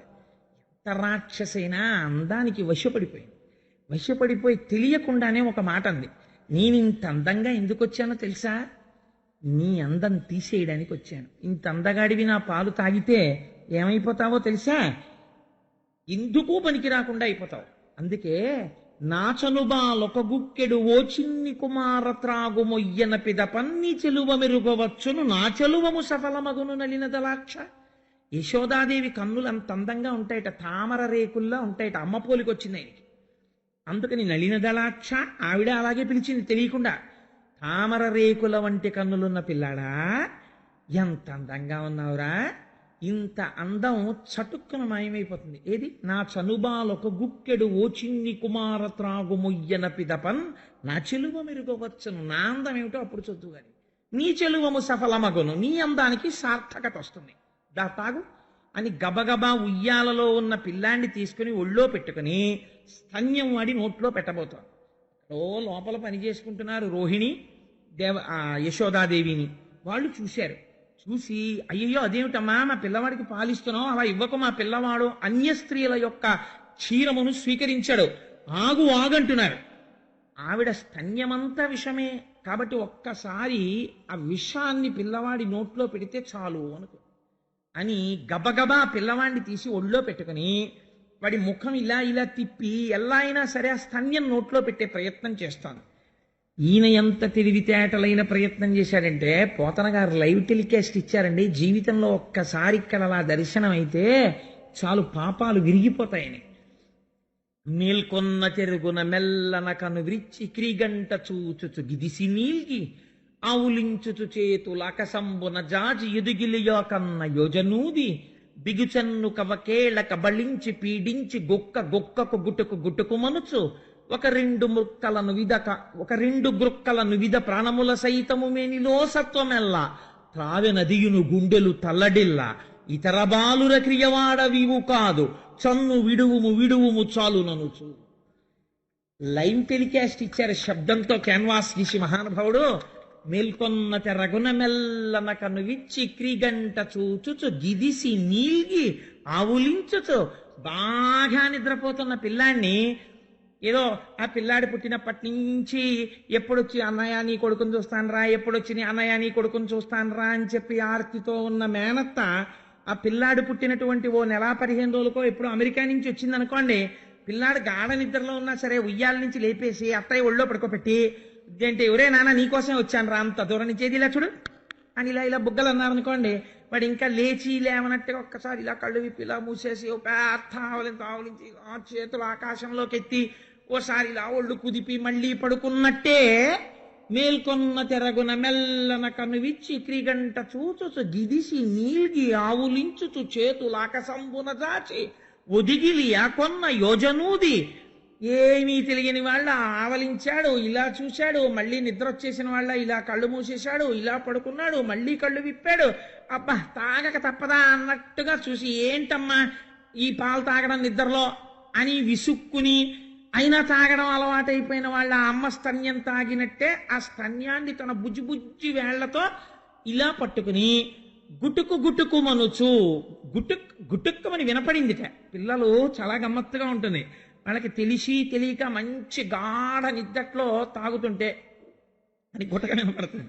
అలా ఆ గుట్టుకు మనుచు పోతన గారు ఎక్కడి వరకు విన్నారో చూడండి. కృష్ణుడి కంఠంలోకి దిగుతున్న పూతన పాలని విన్నారు ఆయన. గుట్టుకు మనుచు ఒక రెండు గుక్కలు తాగారంతే. నువిధ ప్రాణముల సైతము మేనిలో సత్వమెల్లా, గుండెలలో ప్రాణాల దగ్గర నుంచి ఆవిడ శరీరంలో ఉన్న శక్తినంతటిని లాగేశారు 2 గుక్కల్లో. ఇప్పటి వరకు తాగు అనడమే తప్ప వదులు అనడం ఆవిడికి తెలియదు. ఇప్పుడు ఈవిడేమంటోంది, మేనిలో సత్వమెల్ల త్రావినదియును గుండెలు తల్లడిల్లా ఇతర బాలుర క్రియవాడవివు కాదు చన్ను విడువుము చాలు ననుచు. వదలరా బాబోయ్ అంటోంది ఆవిడే. పట్టి విడువరాదు నా చేయి పట్టుకుంటే వదులుతాడైనా. తాగేశాడు. తాగేగానే ఆ కామరూపం పోయి ఒక్కసారి గిర్ర తిరుగుతూ ఆ నెత్తురు కక్కుతూ భయంకరమైన శరీరంతో 13 కిలోమీటర్లండి పూతనా శరీరం. అంటే సామర్లకోట రైల్వే స్టేషన్ దగ్గర కాళ్ళుంటే ఇంద్రపాలెం లాకుల దగ్గర తలబడింది. అంత పెద్ద శరీరం. దారుణ లాంగూల దంతదండంబులు నగగహ్వరము బోలు నాశికయును గండశైలాకృతి కలకు చెయ్యుగమును ఆ జాగుకట్టల పోరు చెరకోరు హస్తంబు అంకిన చెరువుతో నెనయు కడుపు చీకటి నూతుల జనయునేత్రంబులు పెనుదిబ్బ పోలుడు పెద్ద చిరము కదిసి షట్క్రోశ దీర్ఘమై కదిసి చూడ. 13 కిలోమీటర్ల దూరం ఎంత ఉంటుందో అంత పెద్ద శరీరంతో వచ్చి నెత్తురు కక్కుతూ నేల మీద పడిపోయేటప్పుడు ఒక గమ్మత్తు జరిగింది. స్తన్యపానం చేస్తున్నటువంటి కృష్ణుడు ఆవిడ గుండెల మీద ఉన్నాడు. ఆ గుండెల మీద ఉన్న కృష్ణుడిని అలాగే చేతులతో పట్టుకుని గిరగిర తిరిగి పడిపోతే పోతన గారంటారు, దారుణలాంగుల దంతదండంబులు నగగహ్వరము బోలు నాశికయును. దంతదండంబులు అంటే ఆ కోరలు ఎలా ఉన్నాయంటే నాగేటి చాళ్ళు ఉంటాయి. ఆ నాగలికి భూమిలో పెట్టి దున్నేటప్పుడు ఇలా ఏటవాలుగా ఉంటుంది ఆ నాగేటి చాలు. అది ఎలా ఉందో అలా ఉన్నాయి ఆ కోరలు. దారుణ లాంగల దంతదండంబులు నగగహ్వరము బోలు నాశికయుడు. పెద్ద కొండ గుహల్లాంటి ముక్కులు, గండశైలాకృతి గలకు చెయ్యుగమును విరిసితూలెడు పల్ల వెంట్రుకలును. పెద్ద పర్వత శిఖరాలు ఎలా ఉంటాయో అటువంటి స్తన్యములు, ముళ్ల పొదలు ఎలా ఉంటాయో అలాంటి వెంట్రుకలు, చీకటి నూతుల జనయునేత్రంబులు, ఆ చచ్చిపోవడంలో ప్రాణాలు శక్తి లాగేశారేమో కళ్ళు వెనక్కి వెళ్ళిపోవడంలో ఇలా చీకటి నూతులు అని ఉంటాయి. ఒక పెద్దాపురంలోనే చూశాను నేను వాటిని, నా అదృష్టం కొద్దీ. అది తాడు బకెట్ ఎప్పటికెడుతుందో మనకి తెలియదు. అలా తాడు వదిలేస్తే అది వెళ్ళిపోతుంది. వెళ్ళిపోయిన తర్వాత బహుశా వెళ్ళింది అని మనం ఊహించాలి. ఊహిస్తే అప్పుడు దాన్ని ఆ బకెట్ ఇలా కలిపితే నీళ్ళు ఎక్కుతాయి. నేను నా పెళ్ళైన కొత్తల్లో పెద్దాపురంలో ఉండే రోజుల్లో పంపు రాకపోతే స్నానం చెయ్యాలి కదా అని నా భార్య నేనెక్కడ తోడుతానండి మీరు తోడండి అనేది. 3 బకెట్లు తోడేటప్పటికి గోడలు జారిపోయేవి. అప్పుడు ఇంకా నేను దీనికి ఏది శరణ్యమో అని ఆలోచించి, ఆల్రైట్ నువ్వేం చెయ్యొద్దు కానీ నువ్వు తోడద్దు, నువ్వు దగ్గర నించో, నేను గానుగద్దులా నా కర్మపాశాలు నేను మోసుకున్నట్టు ఈ తాడట్టుకు పోతాను. అలాగా బకెట్ దగ్గరికి వచ్చేసాక ఓయ్ అనో కేకై ఆగుతాడు. ఈ నీళ్లు నువ్వు పోసేసి మళ్ళీ అను వెనక్కి వస్తాను, మళ్ళీ బకెట్ లోపలికి పోతుంది. కాబట్టి ఎందుకని దాని లోతు ఎంతో మనకి తెలియదు. పెద్దాపురం లోతులు అలా ఉండేవి ఆ నూతులు. నా జీవితంలో పడిన కష్టం పెద్దాపురంలో. కాబట్టి చీకటి నూతుల జనయునేత్రంబులు, ఆ పూతన యొక్క కళ్ళు చీకటి నూతుల్లో ఉన్నాయిట. గుడ్డెక్కడుందని కనిపెట్టాలి. చీకటి నూతుల జనయునేత్రంబులు ఇవన్నీ నువ్వు పెద్ద పట్టించుకోకు. చీకటి నూతుల జనయునేత్రంబులు పెనుదిబ్బ పోలెడు పెద్ద పిరుదు, పెద్ద దిబ్బలు ఎంతంత ఉంటాయో అటువంటి పిరుదులతో కూడినదై, ఎండిపోయిన చెరువు ఎలా ఉంటుందో అటువంటి కడుపుతో, కదిసి షట్కోశ దీర్ఘమై కదిసి చూడ భయదమగుదాని కళేబరము చూచి గోపీజనంబులు గుమికూడి బెగడుచుండిరి మనమున బెదరు కదిరి. ఈ గోపీజనం అంతా శరీరం చుట్టూ నిలబడ్డారు. అయ్య బాబోయ్ ఎంత పెద్ద రాక్షసి అంటున్నారు. కృష్ణుడు పడిపోయాడని వాళ్ళకి తెలియదు. ఈ యశోదకి తెలుసు, ఆ రోహిణికి తెలుసు. అయ్యో పిల్లాడని పర్వతం ఎక్కినట్టు ఎక్కారు ఆ శరీరం మీదకి భుజాల నుంచి. ఎక్కి వెతుకుతున్నారు ఏడి పిల్లాడని. వాళ్ళ మనసులో ఏమిటంటే అంత పెద్ద రాక్షసితో పడిపోయాడు, ఇలా చేతులతో పట్టుకు పడిపోయింది. కాబట్టి పసికూన ప్రమాదం జరిగి ఉంటుంది అని వాళ్ళు అనుకున్నారు. ఈయనేం చేశాడు, వీళ్ళు ఎక్కేటప్పటికి ఏమీ తెలియని వాళ్ళ ఉంటాడు. చక్కగా నవ్వుతూ, ఇదిగో ఈ వెనకాల ఉన్నాడు కదా, అలా హాయిగా ఆవిడ గుండెల మీద పడుకుని ఏమీ తెలియని వాళ్ళ కాళ్ళు 2 ఆకాశంలోకి ఎత్తి చేతులెత్తి ఓ బోసినవ్వు నవ్వుకుంటూ ఉంగా అంటున్నాడు. వీళ్ళు చూసి పాపం అనుకున్నారు, అయ్యో ఎంత అదృష్టమో పిల్లాడు బతికున్నాడమ్మా అని. నేలంకూలిన మేటి పెన్నురముపై నిర్భీతి క్రీడించు ఓ బాలారమ్మని మూపు చేర్చుకొని సంస్పర్శించి ఆరార్చుతుం గోలాంగూలము తిప్పి గోరజములం చల్లించి గోమూత్రముంజల్లి తద్బాలాంగంబుల గోమయంబలదిరా 12 నామంబులన్. ఇది భక్తి అంటే. వాళ్ళ పిల్లాన్ని ఎత్తుకుని భుజం మీద పడుకోబెట్టుకుని ఎంత అదృష్టమమ్మా పిల్లాడు బతికాడు అనుకుని కిందకి దిగి, అయ్య బాబోయ్ కానీ ఇంత పెద్ద శరీరంతో ఈ రాక్షసి తిరుగుతూ కింద పడిపోతే పిల్లాడు భయపడ్డాడేమో, ఆయనకా భయం. భయకృద్భయనాశనః అని పేరు ఆయనకి. వీళ్ళు అనుకుంటున్నారు ఎంత పిచ్చి వాళ్ళో చూడండి. ఇది పరమభక్తి అంటే. తెలియాలా కృష్ణుడని? తెలియక్కర్లా. తెలియకపోయినా వస్తువుని ప్రేమించారు, గట్టెక్కిపోయారంతే. కాబట్టి ఇప్పుడు ఈ పిల్లాడికి రక్ష పెట్టాలనుకున్నారు. అనుకుని గబగబా ఒక ఆవు దగ్గరికి తీసుకెళ్లారు. భాగవతం చెప్పుకుంటూ గోపూజ చేసి గోవుకి ప్రదక్షిణం చెయ్యకపోతే నిష్కృతి ఉంటుందండి. ఆ ఆవులతోనే కృష్ణయ్యకి అనుబంధం. రేపు మహాశివరాత్రి నాడు పొద్దున్న 3 గోవులు దూడలతో అలా నించున్నాయి అనుకోండి, మనందరం వాటికి పూజ చేస్తున్నాం అనుకోండి, మీకు ఒక పరమ సత్యం చెప్పనా? కృష్ణయ్య వచ్చి ఇక్కడే ఉంటాడు, ఎక్కడ ఉన్నాడు భాగవతం మొదల నుంచి ఇక్కడే ఉంటాడు. అక్కడ ఉన్నాడుగా గురువాయూరప్ప కింద వచ్చి ఇక్కడే ఈ ప్రాంగణంలో తిరుగుతుంటాడు. ఎందుకంటే ఆయనకి నందవ్రజం కనబడుతుంటుంది ఎదురుగుండా ఆవులు దోళ్ళలో చూడగానే. వాటికి మనం పూజ చేయగానే పొంగిపోతాడు. అందుకే మహాశివరాత్రి నాడు గోపూజతో ప్రారంభం చేస్తున్నాం కార్యక్రమాన్ని. చక్కగా మనందరం ఆ గోవులకి ప్రదక్షిణం చేద్దాం. మనందరం నందవ్రజంలో గొల్లలం అయిపోదాం, ఏమీ తెలియని వాళ్ళలాగా. కాబట్టి వాళ్ళ ఆ పిల్లాడిని ఎత్తుకుని ఆవు దగ్గరికి తీసుకెళ్లి ఆవు తోక పిల్లాడి చుట్టూ తిప్పి ఆవు మూత్రం తీసి ఆయన మీద చల్లి, నీ శిరస్సును కేశవుడు రక్షించుగాక, కంఠమును ఏదో హృషీకేశుడు రక్షించుగాక, హృదయమును వామనుడు రక్షించుగాక, గర్భమును మాధవుడు రక్షించుగాక, ఏదో తొడలను స్వామి ముకుందుడు రక్షించుగాక. ఏ నామం పెట్టి చెప్పినా ఆయన పేరే కదండి అడుగిటైనా. కాబట్టి కేశవ నారాయణ గోవింద విష్ణు మధుసూదన త్రివిక్రమ వామన హృషికేశ ఈ 12 నామాలు పెట్టి శరీరంలో ఉన్నటువంటి ప్రధానమైన అంగాలకి పేడ పూస్తూ రక్ష పెట్టారు. ఇవన్నీ ఎవరు?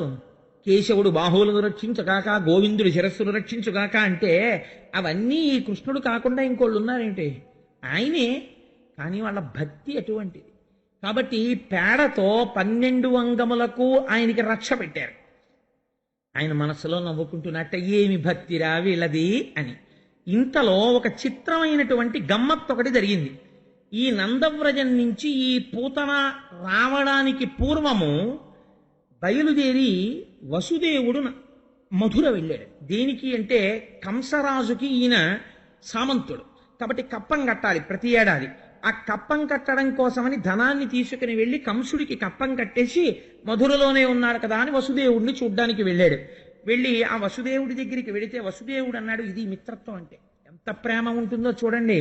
ఆయన ఎదురొచ్చి కౌగిలించుకుని అన్నాడు, వసుదేవా మహానుభావ చాలా సంతోషమయ్యా, ఇన్నాళ్లకి ఒక మంచి మాట విన్నానోయ్ నందా, నీకు కొడుకు పుట్టాడు అని విన్నాను. ఎంత ఐశ్వర్యమున్నా పిల్లలు లేని ఇల్లు అసలైన ఐశ్వర్యము లేని ఇల్లే కదా, అందుకని నువ్వు గొప్ప ఐశ్వర్యాన్ని పొందావు, నేను చాలా సంతోషిస్తున్నాను అన్నాడు. అంటే మిత్రత్వం అంటే ఎలా ఉంటుందో చూడండి. వసుదేవుడు అన్నాడు, నిజమేనయ్యా నువ్వు చాలా గొప్ప మాట మాట్లాడావు, నేను కప్పం కట్టడానికి వచ్చి నిన్ను చూసిపోదామని వచ్చాను. నీకు పుట్టారు 6 కుమారులు, కానీ 6గురిని దుష్టుడైన కంసుడు సంహరించాడు. నీకు దేవకింజనించిన సుతానీకంబు దొట్టోడమున్నీ కంసుడు వధించే, మీ సుతం తుదిన్ హింసింప తప్పి తానాకాశంబునకేగ బాలయతి దైవాధీనమాపద్దశన్ శోకంబందు నెతజ్ఞు ఉరడిలు నాసూనుడు నీసూనుడే. ఆయన అన్నాడు, 6 పిల్లల్ని కంసుడు సంహరించాడు, 7వది ఆడపిల్ల. ఆడపిల్లని కూడా దుర్మార్గుడు సంహరించపోతే ఆకాశంలోకి వెళ్ళిపోయింది. కాబట్టి నువ్వేం బెంగ పెట్టుకోకోయ్ వసుదేవా, నా కొడుకు నీ కొడుకే, నాకు కొడుకున్నాడు కదా ఇప్పుడు కృష్ణయ్య, వాడు నీ కొడుకే అనుకో అన్నాడు. అసలు నిజంగా అంతే కదండి, ఈయన ఆయన కొడుకే. అంటే వసుదేవుడు అన్నాడు, ఆయన త్రికాలవేది మహానుభావుడు. మీరు మొదటి నుంచి వింటున్నారు కదా, వసుదేవుడు అంటే ఎంత మాట తప్పని వాడో. ఆ అనుష్ఠాన బలం నుంచి వస్తుంది ఆయన మాట అంటే, అది సత్యమయ్యే శక్తి. అది అన్నిసార్లు పణం పెట్టరు, కొన్నిసార్లు అనుగ్రహం కలిగితే పణం పెడతారు. అందుకని ఆయన అన్నాడు, నువ్వు కప్పం కట్టావు, నన్ను చూడ్డానికి వచ్చావు, చాలా బాగుంది అక్కడ వరకు, కానీ నందవ్రజంలో ఉత్పాతములు జరగబోతున్నాయి, నువ్వు తొందరగా బయలుదేరి నందవ్రజానికి వెళ్ళిపో అన్నాడు. ఎందుకని ఆయనకి తెలుసు, కంసుడు కృష్ణుణ్ణి పరిమార్చాలని ప్రయత్నిస్తున్నాడు. గబగబా బయలుదేరి వచ్చేస్తుంటే ఈ రాక్షసి యొక్క శరీరం పడిపోయింది. పోతన గారు అంటారు, ఇంకా చంటి పిల్లాడు నిన్న పుట్టినవాడు ఇవాళ పూతనని సంహరించాడు, ఎంత కష్టమో అని మీరు బెంగపెట్టుకుంటున్నారేమో. విషధర రిపు గమనునికి ని విషగల సకునికి విమల్ల విషశయనునికి విషభవ జనకునికి ని విషకుచను విషము కొనుట విషమే తలపన్. ఎంత చిత్రమైన పద్యమో చూడండి వృత్తానుప్రాస. విషధర రిపు గమనునికిని, విష అంటే విషమును ధరించినటువంటి పాములకు శత్రువైన గరుత్మంతుణ్ణి తన వాహనంగా పెట్టుకున్నవాడికి, విషగల సకునునికి కంఠమునందు హాలాహలమును నిలుపుకున్నటువంటి మహాపురుషుడైన పరమశివుని యొక్క స్నేహితుడికి, విషభవ జనకునికి తేటి తామర పువ్వులోంచి పుట్టినవాడు బ్రహ్మ, ఆ బ్రహ్మగారికి తండ్రి అయినవాడు. విషభవ జనకునికి విషకుచను విషము కొనుట విషమే తల్లపన్. నీళ్లల్లో పాము మీద పడుకునే అలవాటున్నవాడికి ఒక స్త్రీ స్తన్యములోంచి వచ్చినటువంటి విషం తాగడం పెద్ద విషయమా? తాగేశాడయా. కాబట్టి ఈ నందాదులు అటువైపు నుంచి వస్తున్నారు, దారిలో అడ్డంగా పడిపోయింది శరీరం, చూశారు. వసుదేవుడు చెప్పింది యథార్థం. చూశావా మహానుభావుడు, బ్రహ్మమును తెలుసున్నవాడు యథార్థం చెప్పాడు, ఉత్పాతం వస్తోంది నందవ్రజంలో అన్నాడు. ఇక్కడ ఈ రాక్షసి పడిపోయింది అని వెంటనే గొడ్డళ్ళు తీసుకొచ్చి ఆ శరీరాన్ని ముక్కల కింద తెగనరికి ఈ శరీరాన్నంతటినీ ఊరికి దూరంగా తీసుకెళ్లి పెద్ద కుప్ప వేసి ఎండుకట్టెలు తీసుకొచ్చి దాని చుట్టూ పేర్చి తైలం పోసి అగ్నిహోత్రాన్ని వెలిగించారు. సహజంగా ఏమనుకుంటారు, ఆవిడ రాక్షసి, కొవ్వుతో నిండిపోయి ఉంది శరీరం, కాబట్టి అది కాలిపోతున్నప్పుడు దుర్వాసన వస్తుంది అని వెనక్కి తిరిగి వెళ్ళిపోతున్నారు. పోతన గారు అన్నారు, పొగిలి కాలు మగువ దేహము నుండి అగరు పరిమళముల పొగలు వెడలి దేహ కల్మషములు శ్రీహరిముఖమున త్రామబడుట చేసి భువరేణ్య. అగరవత్తులు కాలిపోతుంటే ఎటువంటి సువాసన వస్తుందో పూతన కాలిపోతుంటే అటువంటి సువాసన వచ్చింది. పూతన కాలిపోతే సువాసన ఎందుకు వచ్చింది అంటే, పూతన పాలు తాగేటప్పుడు పాలతో పాటు ఆవిడ శరీరంలో ఉన్న పాపాన్ని కూడా కృష్ణుడు తాగేశాడు, పుణ్యమే మిగిలిపోయింది. అందుచేతనే ఆ శరీరం కాలిపోతుంటే అగరవత్తుల వాసన వచ్చింది అన్నారు. ఇక్కడ పోతన గారు చాలా చమత్కారంతో కూడినటువంటి పద్యాలు కొన్నింటిని వేశారు.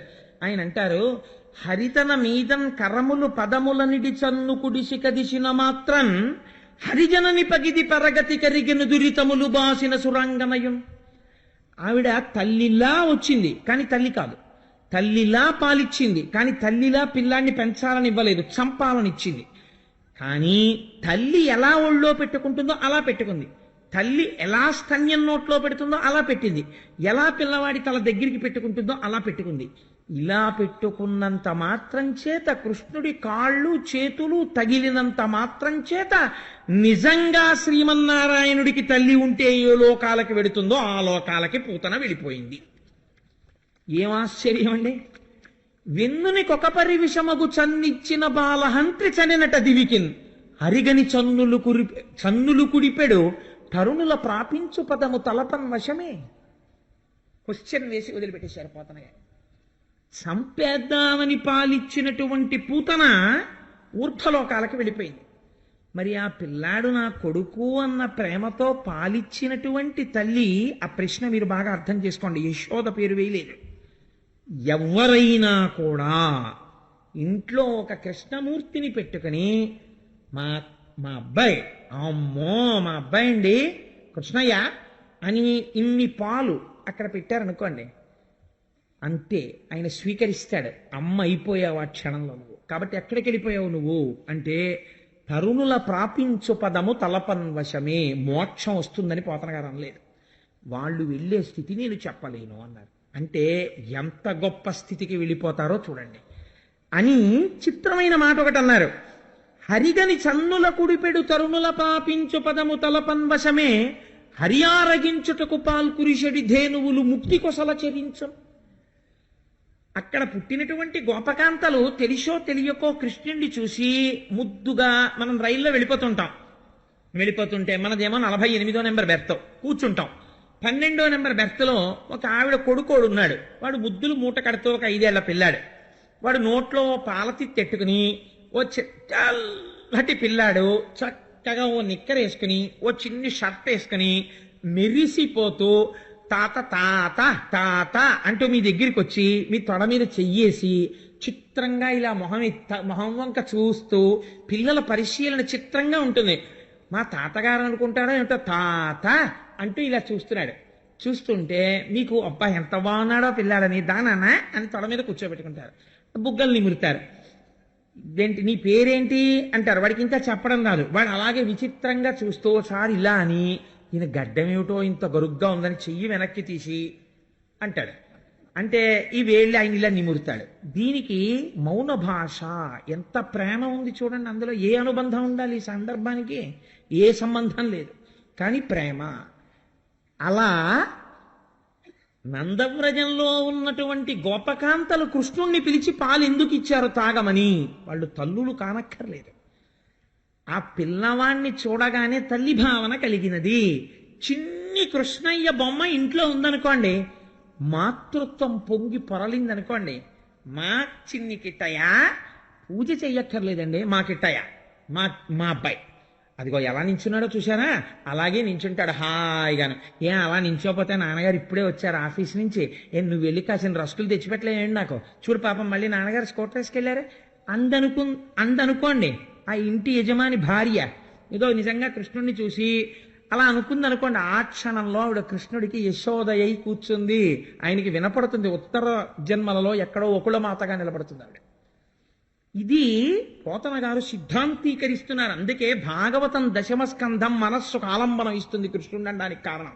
అందుకు చేశాడు ఆయన లీల, చేతకాని వాడై చేయలేదు.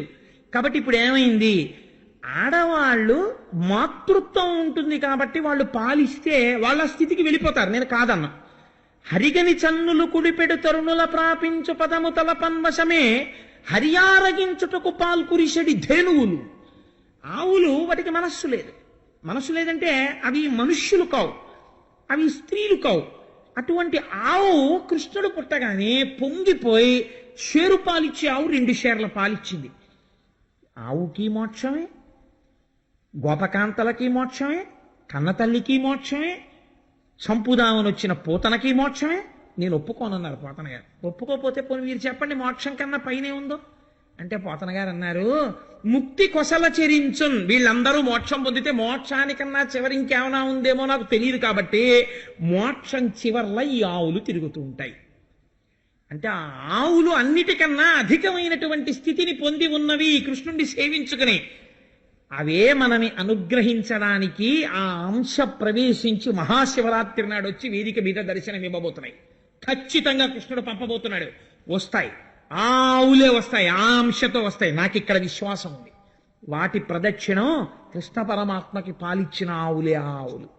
కాబట్టి ఇది ఈ మాట పోతన గారు చెప్తున్నారు. ఇప్పుడు ఇది పూతనా సంహార ఘట్టము అంటారు దీన్ని.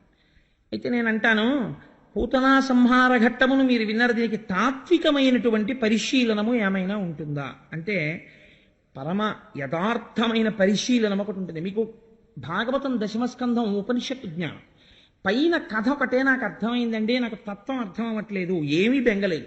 మీరు అలా కృష్ణుణ్ణి మనసులో దర్శనం చేసి పొంగిపోయిన ఫలితం వచ్చేస్తుంది. ఆంతరము తెలిసిందనుకోండి జీవితాంతం నిలబడతాం, భక్తిగా కూడా నిలబడచ్చు, నేను కాదన్నా. కానీ ఇందులో తత్వం మీరు ఒక్కసారి పరిశీలన చేయండి. ఒక ఆశ్చర్యకరమైనటువంటి విషయం ఉంటుంది. ఆవిడ పేరు ఏమిటి? పూతన.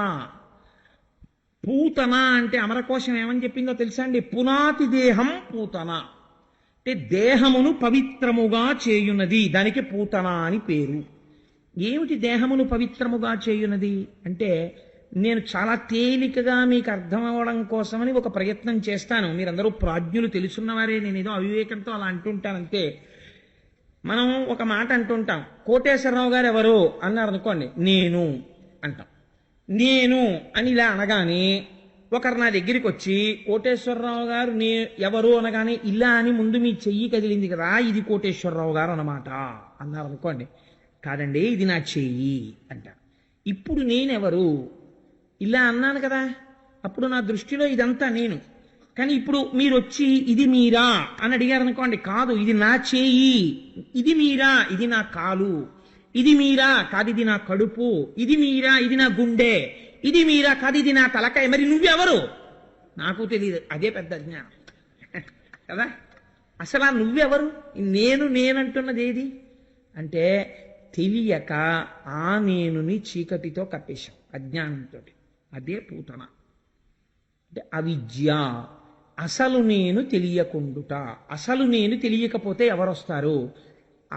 దాన్ని పూర్తి చెయ్యాలి కాబట్టి ఇది వస్తుంది. ఇదేంటి? ఇది పూతన. ఇప్పుడు ఏం చెప్తుంది? ఇదే నేను అంటుంటుంది. ఈ నేనుకేమవుతుంది? నాది పక్కన చేరుతుంది. ఇదో అబద్ధం కదండి, దీనికి ఇంకో అబద్ధం తోడవుతుంది. అబద్ధమైన దానికి ఇంకో అబద్ధం చుట్టాం నాదంటుంది. దీనికి అస్తిత్వం లేదు. దీనికే సత్యం కాని దానికి మళ్ళీ ఇంకో అసత్యాన్ని దీనికి కలుపుకుంటుంది. ఎంత చిత్రంగా ఉంటుందో తెలుసా అండి? వేదాంతం ఎంత ఘనంగా మాట్లాడుతుందంటే, ఒక ఇంటిని చూపించి అంటాడు ఇది నా ఇల్లు అంటుంటాడు. ఇది నా ఇల్లు అన్నప్పుడు ఆ ఇల్లు స్పందించి అవునండి ఆయనే కట్టుకున్నారు అని ఎప్పుడైనా అండం మీరు విన్నారా? ఎప్పుడు అంద ఇల్లు. వీడో 10 ఏళ్ళు ఆ ఇల్లు అనుభవించి ఎవరికో అమ్మేశాడు. అమ్మేసిన తర్వాత ఇంకొక ఆయన వచ్చి ఇది నా ఇల్లు అన్నాడు. ఇప్పుడు కూడా ఆ ఇల్లు నిన్నటి నుంచే నేను ఈ ఇల్లు అందం. అలాగే ఉంటుంది. ఎంతమంది ఆ ఇంటిని ఇది నా ఇల్లు అన్న ఆ ఇల్లు అలాగే ఉంటుంది. నా ఇల్లు అన్నవాడు మారిపోతున్నాడు. నా అన్నప్పుడల్లా ఓ పాశం వేసుకుంటున్నావు. నా స్కూటరు ఓ పాశం, మా అబ్బాయి ఓ పాశం, మా ఆవిడ ఇంకో పాశం, మా అమ్మాయి ఇంకో పాశం, మా అల్లుడు ఇంకో పాశం. ఎన్ని వేసుకుంటే అంత పెద్ద పశువు అవుతున్నాడు. పశువుకి ఏముంటుంది? అజ్ఞానం ఉంటుంది, అవిద్య ఉంటుంది. ఈ నేను నాది ఈ రెండే దానికి ఉండే 2 స్థానాలు. ఇప్పుడు ఇందులోంచి ఏమిస్తుంది? విషయములను ఇస్తుంది. విషయమే విషము. విషయములు అనగా ఏమి? దేహం ఇప్పుడు ఏం కోరుతుందండి? సుఖాన్నే కోరుతుంది. ఏమంటే ఒక్క పోతగా ఉంది, ఆ ఫ్యాన్ అడి తిరిగిపోతుంటుంది, ఇటు తిప్పితే బాగుండండి అనిపిస్తుంది. ఎందుకని? ఇది సుఖంగా ఉంటుంది. అంటే నేను నిజంగా ఇప్పుడు చెప్పానని కాదు, ఉదాహరణకి చెప్పానంతే. కానీ దానికి కృతజ్ఞతాభావం ఎక్కువ. చెప్తున్న వాడికి ఎందుకు పాప, అది రికార్డ్ చేసే వాళ్ళకి తగలాలనుకుంటుంది, దాని అనుబంధం వేరు. అందుకని అది ఎప్పుడూ అటే సేవిస్తూ ఉంటుంది, నన్ను సేవించదు అది. అది వేరే విషయం అనుకోండి. అందుచేత శరీరము సుఖమును వాంఛిస్తుంది, ఈ సుఖం కోసం మరుగుతుంది. నాకు ఇలా ఉండాలి, ఇలా ఉండాలి, ఇలా ఉండాలి అంటుంటుంది. కానీ అది చాలా తీయగా ఉంటుంది. కానీ అది విషము చంపడానికి పనికొస్తుంది. ఎప్పటికీ స్వస్వరూపం తెలియకుండా ఈ అబద్ధంలోనే చచ్చిపోతాడు. మరి ఈ అబద్ధంలో చనిపోకుండా దీన్ని ఏమైనా చెయ్యగలమా? మరి అలాంటప్పుడు ఇంకా ఇది ఎందుకు వచ్చినట్టు? అసలు ఇది ఎందుకు, దీంతో ఉన్న ఈ అనుబంధాలు ఎందుకు, మరి ఈ కొడుకు ఎందుకు, ఈ కూతురు ఎందుకు, ఈ భార్య ఎందుకు, ఎందుకు పెట్టినట్టు ఈశ్వరుడు అంటే ఒక్కటే అర్థం చేసుకో. ఏమిటది అంటే, దీంట్ వెనకటికి నేను ఒక చిత్రమైనటువంటి విషయం విన్నాను. నేను ఒకసారి డాక్టర్ గారి దగ్గరికి వెళ్ళాను పెద్దాపురంలో. వెడితే ఒక అతను, డాక్టర్ గారు ముందు నన్ను పంపించండి, నా తల తిరిగిపోతోందని ఇలా పట్టుకుని కిందడిపోతూ మీదడిపోతూ తీసుకొచ్చారు. తీసుకొస్తే బాబాయ్ ఆయన్ని తీసుకెళ్ళండి, అలా పడిపోతున్నాడు అంటే తీసుకెళ్ళేటప్పటికి నేను అక్కడ చూపించుకోవడానికి ఆయన ముందు కూర్చుని ఉన్నాను డాక్టర్ గారి దగ్గర. ఈ తీసుకొచ్చిన ఆయన్ని చూడగానే డాక్టర్ గారికి అమ్మాయిలు లేచిపోయి, ప్రయారిటీ ఉంటుంది కదా మరి ముందు, గబగబా వెళ్ళి అదే పొద్దున్నే కదా వచ్చావు, మళ్ళీ గంటలు వచ్చావు, ఏమైందన్నాడు. అంటే వాడు తల తిరిగిపోయి పడిపోతున్నవాడు అన్నాడు, డాక్టర్ గారు మీరు దగ్గుమంది ఇచ్చి 3 పూట్ల 2 చెంచాలు వేసుకో, ఓ 3 రోజుల్లో తగ్గిపోతుంది అన్నారు కదా. 3 పూట్ల 2 చెంచాలు వేసుకుంటే 3 రెళ్ళు 6, 3 రోజులు 3 ఆరులు 12 చెంచాలు 3 రోజుల తర్వాత తగ్గించుకోవడం ఎందుకు, 12 చెంచాలు ఇప్పుడు దీనికి తాగేస్తే 10 నిమిషాల్లో తగ్గిపోతుంది కదా అని 12 చెంచాలు ఇప్పుడే పుచ్చుకున్నాను, తల తిరుగుతోందండి అన్నాడు. 3 రోజులు 3 పూట్ల పుచ్చుకుంటే మెల్లిగా వ్యాధి తగ్గుతుంది, కానీ ఒక్కసారి 12 చెంచాలు ఇచ్చుకుంటే దగ్గు తగ్గదు, తల తిరుగుతుంది. అలా మనకి ఎంత మోతాదులో ఏది అవసరమో దాన్ని శుద్ధి చేసి డాక్టర్ గారు ఇస్తారు. మనం తాగితే విషం, డాక్టర్ గారు దాన్ని శుద్ధి చేసి ఇంత మోతాదులో పుచ్చుకో అన్నారు అనుకోండి, అది ఏమవుతుంది, అమృతం అయిపోతుంది. శరీరంలో ఉన్న రోగాన్ని తీసేస్తుంది. ఒక్కొక్కసారి చిత్రంగా ఉంటుంది ప్రపంచంలో, ఆరోగ్యంగా ఉన్నవాడు పొరపాటున అది వేసుకున్నాడు అనుకోండి, అనారోగ్యం వస్తుంది. అనారోగ్యంగా ఉన్నవాడు వేసుకున్నాడు అనుకోండి, అనారోగ్యం తగ్గుతుంది. ఎందుకు అలా జరుగుతుంది అంటే, డాక్టర్ గారు చెప్తే అది విషముగా ఉన్నది ఔషధంగా పనిచేస్తుంది. అది డాక్టర్ గారి చేతిలో ఉంది. విషయములను అనుభవించవచ్చు, తప్పులేదు. వేదం ఏం చెప్పిందో అవి అనుభవించవచ్చు. గృహస్థాశ్రమంలోకి వెళ్ళవచ్చు, భార్యతో ఉండవచ్చు, బిడ్డలను కనవచ్చు, మధురాన్నమును తినవచ్చు, ఇవన్నీ చెయ్యవచ్చు. ఎప్పుడు నీకు ఒక్కటి తెలియాలి. ఏమిటి తెలియాలి? డాక్టర్ గారి ప్రిస్క్రిప్షన్తో తినాలి ఇవన్నీ. ఎవరా డాక్టర్ గారు? కృష్ణం వందే జగద్గురుం, ఆయనే డాక్టర్ గారు. ఎలా చెప్పాలి? ఏది తిన్నా, కృష్ణ నాకు ఓ మంచి పంచి ఇచ్చావు అనుకుని కట్టుకో, కృష్ణ నాకు ఓ మంచి లాల్చి ఇచ్చావు అనుకుని వేసుకో, కృష్ణ నువ్వు నాకు భాగవతం చెప్పుకునే అదృష్టం ఇచ్చావు అనుకుని చెప్పుకో, కృష్ణ నాకు ఓ కొడుకుని కూతుర్ని ఇచ్చావు అనుకుని నీ కొడుకుని కూతుర్ని ప్రేమించు, కృష్ణ నాకు అనువంతించి నాతో సమానంగా నన్ను ధర్మపదంలో నడిపించే భార్యనిచ్చావు అనుకుని హాయిగా భార్యతో ఉండు, కృష్ణ నాకు ఇవాళ మధురాన్నం ఇచ్చావు అనుకుని తిను. ఇవి విషయములు కావు, నీ పట్ల అమృతములైపోతాయి. ఎందుకని? అక్కడ శుద్ధి జరుగుతోంది లోపల. శుద్ధి లేకుండా తిన్నావు, విషమైపోతుంది. ఇప్పుడు తెలిసో తెలియకో ఎవరికిచ్చింది? కృష్ణుడికిచ్చింది, విషమామృతం అయిపోయింది అంతే. నీవు కూడా అన్ని ఈశ్వరుడికి చెప్పి తింటాం అలవాటైతే అది అమృతం అవుతుంది. చేతకాని వాళ్ళు ఒక మాట అడుగుతూ ఉంటారు, ఎందుకండి నైవేద్యాలు ఇవన్నీ, ఈశ్వరుడు తిన్నాడా? ఆ పేరు చెప్పుకుని వీళ్ళు తినడానికి అంటారు. ఆ పేరు చెప్పుకుని వీళ్ళు తినడానికి కాదు, ఇలా వెర్రి మాటలాడేవాడి మనస్సు మారడానికి ప్రసాదంగా ఇస్తారు. అది తింటుంటే వీడి మనస్సుకు పట్టిన కిలి వదులుతుంది. ఇత్తడి పళ్ళానికి కిలుం పట్టేస్తే ఒక్కసారి చింతపండు అట్టుకెళ్ళి ఇలా తగిలిస్తే విరిగిపోదు, పట్టి బాగా తోమాలి. రోజు ఇంతంత ప్రసాదం వాడికి పెడుతూ ఉంటే వదిలిపెట్టేసిన మహాత్ముల యొక్క అనుగ్రహంతో నడిచిన దేవాలయంలో ప్రసాదం వాడికి పెట్టగా పెట్టగా ఆ కిలి వదిలి వాడు కూడా మెరుస్తాడు. అందుకని ప్రసాదం పుచ్చుకోవాలి, ఈశ్వరుడి చుట్టూ ప్రదక్షిణం చెయ్యాలి. ఆ కింద ఉన్న చక్రము యొక్క అనుగ్రహం అన్ని వేపుల్ని వచ్చి మీద పడుతుంది, పడితే అవిద్య తొలగుతుంది. కాబట్టి ఇప్పుడు పూతనా సంహారం ఏమి? విషయం అనుభవించవచ్చు, కానీ చంపడానికి పాలిచ్చినా అమృతమైనది. అలా మీరు ఏదనుభవించినా ఈశ్వరుడికి నివేదన చేసి తీసుకుంటే ఏది? అన్నీ తీసేసుకోవచ్చు కదండి అని చెప్పి ప్రతిదీ ఈశ్వరుడికి నైవేద్యం పెట్టేశానని తాగేస్తే కుదరదు. వేదము ఏది తీసుకోమందో అది మాత్రమే ఈశ్వరుడికి నివేదన చేసి తీసుకుంటే అది మీ పట్ల అమృతముగా మారి మిమ్మల్ని నిలబెట్టగలదు, మనస్సుని దేహముని కూడా శౌచపరచగలదు, ఈశ్వరుడి వైపుకి తిప్పగలదు. ఈ రహస్యాన్ని ఆవిష్కరించడమే పూతనా సంహారమునందు ఉన్న పెద్ద ప్రయత్నం. అందుకే పూతన ఎలా వచ్చింది? అందమైన దానిగా వచ్చింది. ప్రపంచంలో అన్నిటికన్నా అందం ఎక్కడుంది చెప్పండి? తనయందే. ప్రపంచంలో ఎవడైనా నా అంత అందవికారమైన వాడు ఎవ్వడూ లేడు అనుకున్నాడు అనుకోండి, అసలు వాడి ఉత్తర క్షణం జీవించలేడు. ఎంత అందవికారంగా ఉన్నవాడు కూడా అద్దం పెట్టుకుని ఇలా చూసుకుని ఇలా చూసుకుని ఇలా చూసుకుని ఇలా చూసుకుని అబ్బా ఎంత బాగున్నాను అనుకుని కోతికి అద్దం దొరికినట్టు ఇలా ఇలా చూసుకుని పొంగిపోతుంటాడు. ఎవడి రూపం వాడికి అంత సంతోషం. అందుకని పైకి అందంగా ఉన్నట్టుంటుంది ఈ ప్రకృతి వికారమైనటువంటి శరీరము, కానీ దీని యందే ఉండిపోతే అసత్యమైన నేను యందు మీరు ఉండిపోయారనుకోండి, అది అమృతత్వానికి ఇవ్వదు. అసత్యమైన నేను సత్యమును తెలుసుకోవడానికి ప్రసాద బుద్ధితో భక్తి వైపుకి వెళ్ళిందనుకోండి, ఈ భక్తి ఒకనాడు జ్ఞానం అవుతుంది. ఎలా జ్ఞానం అవుతుంది మీరు చెప్పలేరు, ఎప్పుడైనా అవచ్చు. రమణ మహర్షికి అకస్మాత్తుగా అరుణాచలం వెళ్ళొస్తున్నాను అని ఒక ఆయన అన్నాడు, అంతే మారిపోయింది.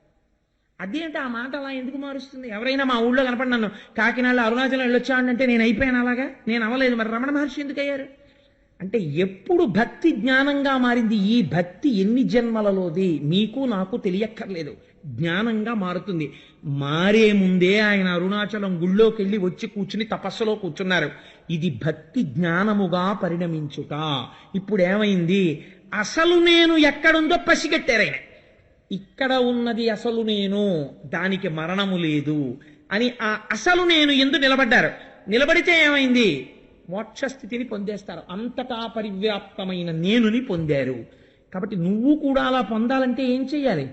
నువ్వు కూడా భక్తితో పూతనా సంహార ఘట్టాన్ని విని ఈ ప్రయత్నం నువ్వు మొదలెట్టాలి. అంతేకాని తిన్నగా వెళ్ళిపోయి అసలు నేను దగ్గర నిలబడతానంటే ఒక్క నాటికి నిలబడలేవు. అది బుకిష్ నాలెడ్జ్ అవుతుందంటే అదో మోహబుద్ధి. కాబట్టి నిన్ను నువ్వు సంస్కరించుకోవాలంటే ముందు భక్తితోనే మొదలెట్టాలి. అది ఎప్పుడు జ్ఞానం అవుతుంది నీకు తెలియక్కర్లేదు. కుక్కర్లో అన్నం ఎప్పుడు ఉడికింది నీకు తెలియక్కర్లేదు.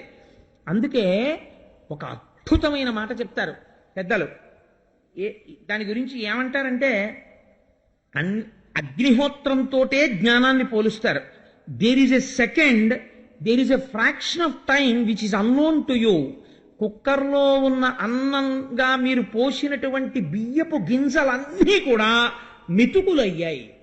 ఎప్పుడయ్యాయి మీకు తెలియక్కర్లేదు. ఏ క్షణంలో మీరు కుక్కర్లో పోసిన బియ్యపు గింజలన్నీ మెతుకులయ్యాయో, మీరు వేసిన పప్పు బద్దలన్నీ ఉడికి పప్పు అయ్యాయో మీకు చెప్పవలసిన అవసరం ఉన్నదా? అక్కర్లేదు. అది ఏదో ఒక క్షణంలో ఉడికే, ఉత్తర క్షణం భోజ్యమైంది, మీరు తినచ్చు ఇంక దాన్ని. అంతేకాని కుక్కర్ కూసేశాక కూడా తీసి ఏమోనండి అడుగున ఉడికిందో లేదో అని గరికెట్టి పళ్ళెల్లో వేసేసి ప్రతి మెతుకు ఉడికిందో లేదో అని ఎంత అనుమానం ఉన్నవాడో అలా వెతుక్కోడు. ఎందుకని? నమ్మకం అంతే.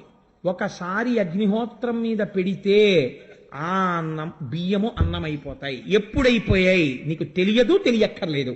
నువ్వు భక్తిని ఒకదాన్నే ముందు పట్టుకుంటావు, అది ఎప్పుడు జ్ఞానం అవుతుంది నీకు తెలియక్కర్లేదు, తెలియదు కూడా. ఈశ్వరానుగ్రహం ఒక రోజున కలుగుతుంది, అసలు నేను నీకు తెలిసిపోతుంది.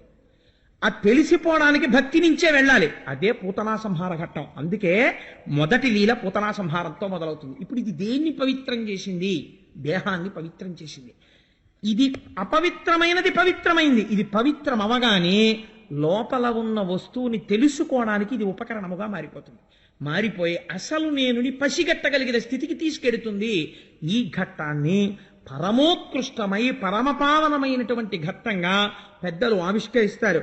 అంతటి మహోత్కృష్టమైనటువంటి పూతనా సంహార ఘట్టాన్ని ఆవిష్కరించి పోతనామాచ్యుల వారు శకటాసుర సంహారం అనేటటువంటి ఘట్టం వైపుకి వెడతారు. అది ఎంత చిత్రంగా ఉంటుందో చూడండి ఆ ఘట్టం. అది చూడ్డానికి చాలా చిన్న ఘట్టం, చాలా చిన్న లీల. ఆయన పుట్టగానే చేసినటువంటి లీలలు ఏవి ఉన్నాయో కృష్ణలీలలన్నీ కూడా మనని జీవితంలో ఇలా చెయ్యిచ్చి పైకెక్కించేసేటటువంటి లీలలు. బాగా జ్ఞాపకం పెట్టుకోండి. జీవితంలో వేదాంతము వేదాంతముగా ఎప్పుడూ లోపల నిలబడదు. విన్నా కూడా పక్కన ఒక ఆలంబన ఉండాలి. మీరు అన్నాన్ని అన్నంగా తినలేరు.